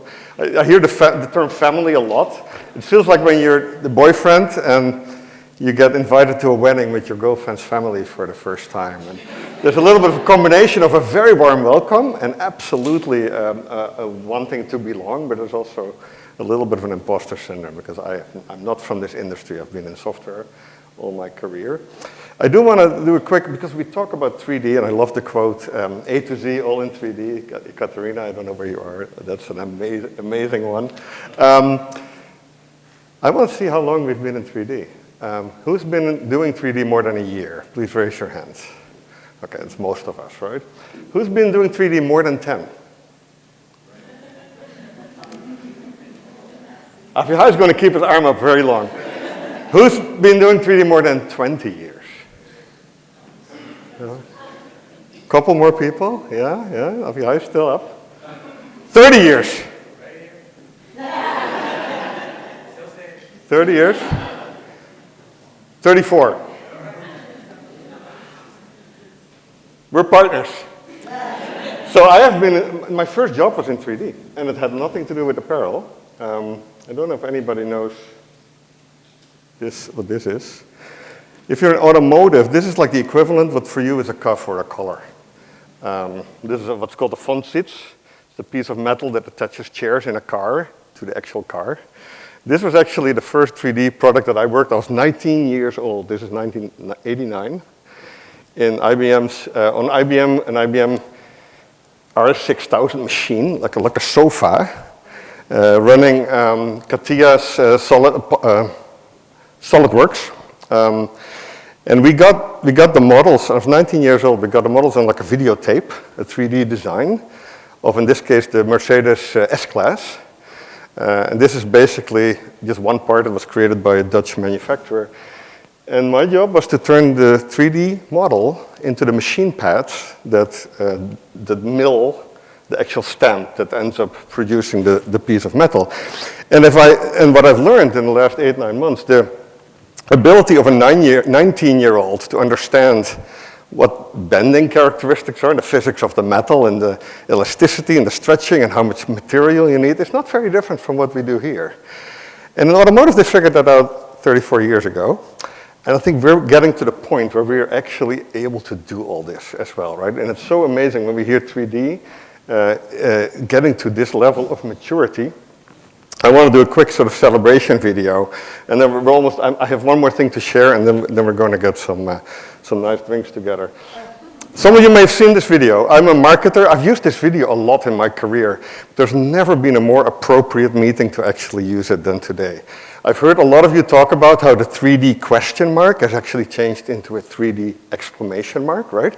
We're no longer asking, should we, right? Or why 3D? We're really asking how, when, how fast, with who, right? And this is a video that kind of celebrates the role that you have kind of played in this together with us as phenomenal partners. And I found out that I have to press here instead of on this screen. Then it might work. Let's see. First, of course, a leader needs the guts to stand alone and look ridiculous. But what he's doing is so simple, it's almost instructional. This is key. You must be easy to follow. Now here comes the first follower with a crucial role. He publicly shows everyone else how to follow. Notice how the leader embraces him as an equal. So it's not about the leader anymore, it's about them, plural. Notice how he's calling to his friends to join in. See, it takes guts to be a first follower. You stand out and you brave ridicule yourself. Being a first follower is an underappreciated form of leadership. The first follower transforms a lone nut into a leader. If the leader is the flint, the first follower is the spark that really makes the fire.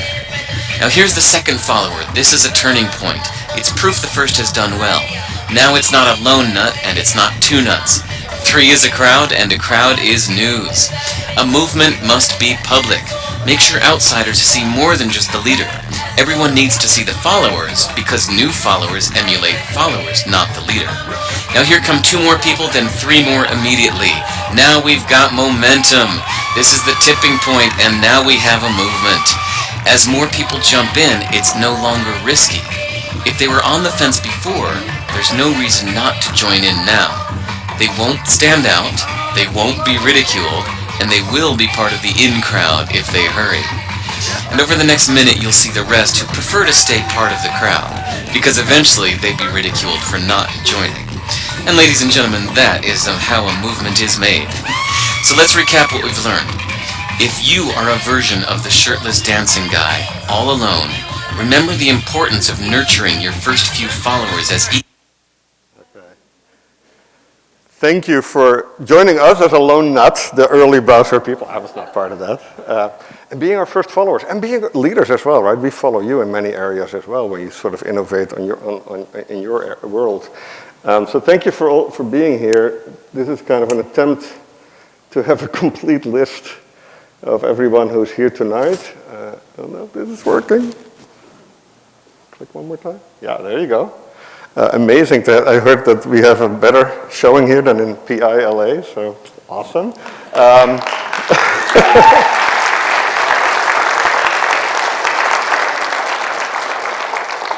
And then we have our own team. And yeah, I've been very lucky to be asked by Avichai and Sharon to join the team and come lead the global support and sales and marketing and training and customer success organizations. And they're not all here. Some of them flew in, but many people were needed to pull this event together, but of course also behind our product and everything you do every day. I want to specifically call out Paige and Osnat. Where are you, Osnat?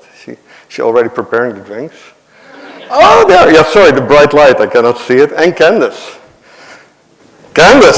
So Candace managed this whole event, has been working on this for weeks, probably day and night at some point, months to prep everything. Osnat leads our global marketing team, VP of marketing, very much in the sort of background often, but making a lot of what you see our sales team do and our support team do look great and running the trains on time, etc. And then Paige, thank you for being a fantastic MC tonight. One last thing, then we're done.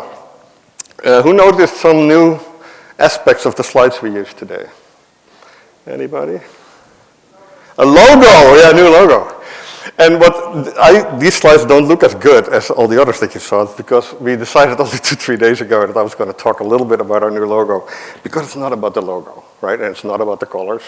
But what we do want to sort of celebrate is that just building on that video, that we've reached a real pivotal point in the sort of the digital transformation journey, the word that we've all heard for a long time. And I love Avichai has a presentation that some of you may have seen, the turning point of fashion. And he talks about a lot of things, but one of the things he talks about is that we are at that sort of, at that crossroad where companies can no longer kind of decide if they have to, and they have to just decide how. It's no longer optional.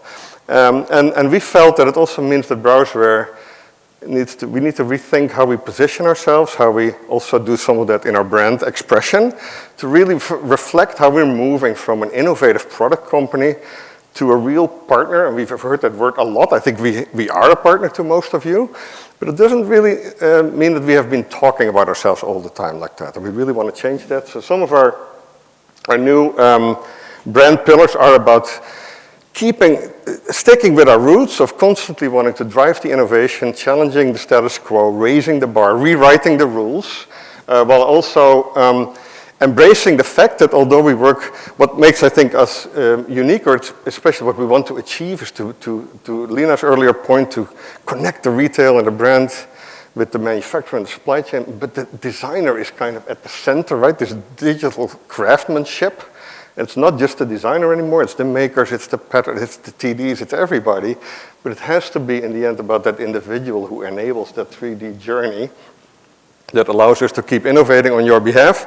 We picked this word strategic innovation because there's so much innovation you can do, but because of you, we are able to really filter, I think, the things that matter most, that have real impact. And then finally, what I think is the most important part of these 4 brand pillars, that we really believe that this only works if we think of the fashion chain as one holistic journey that goes from the ideation all the way, not just to the store, but to the using and the reusing of garments, etc.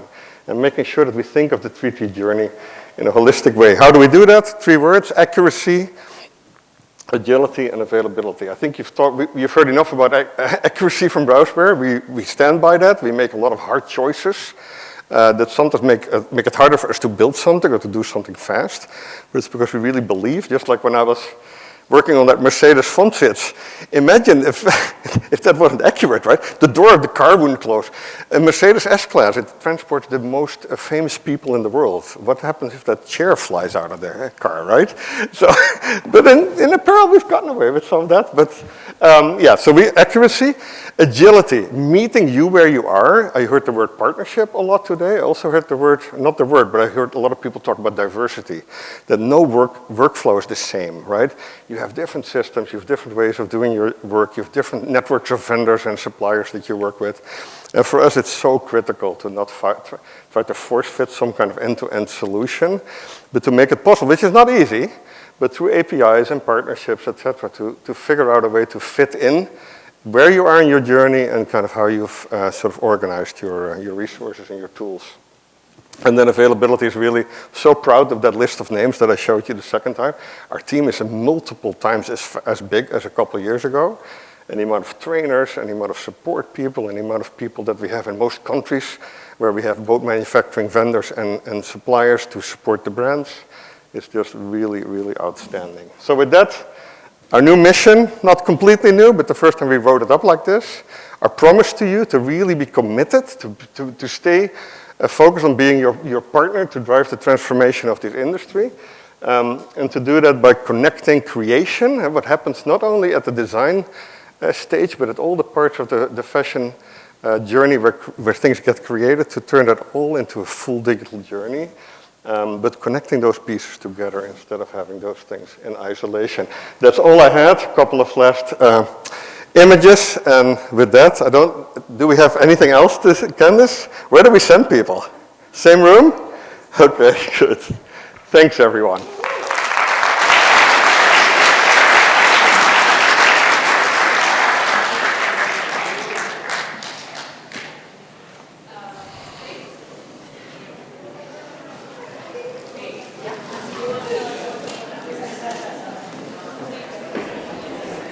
All right, everybody, so we're looking forward to having you guys join us back up in the Great Hall for some cocktails, some wine, some drinks, a little bit of celebrating a fantastic evening together. Thanks, you guys.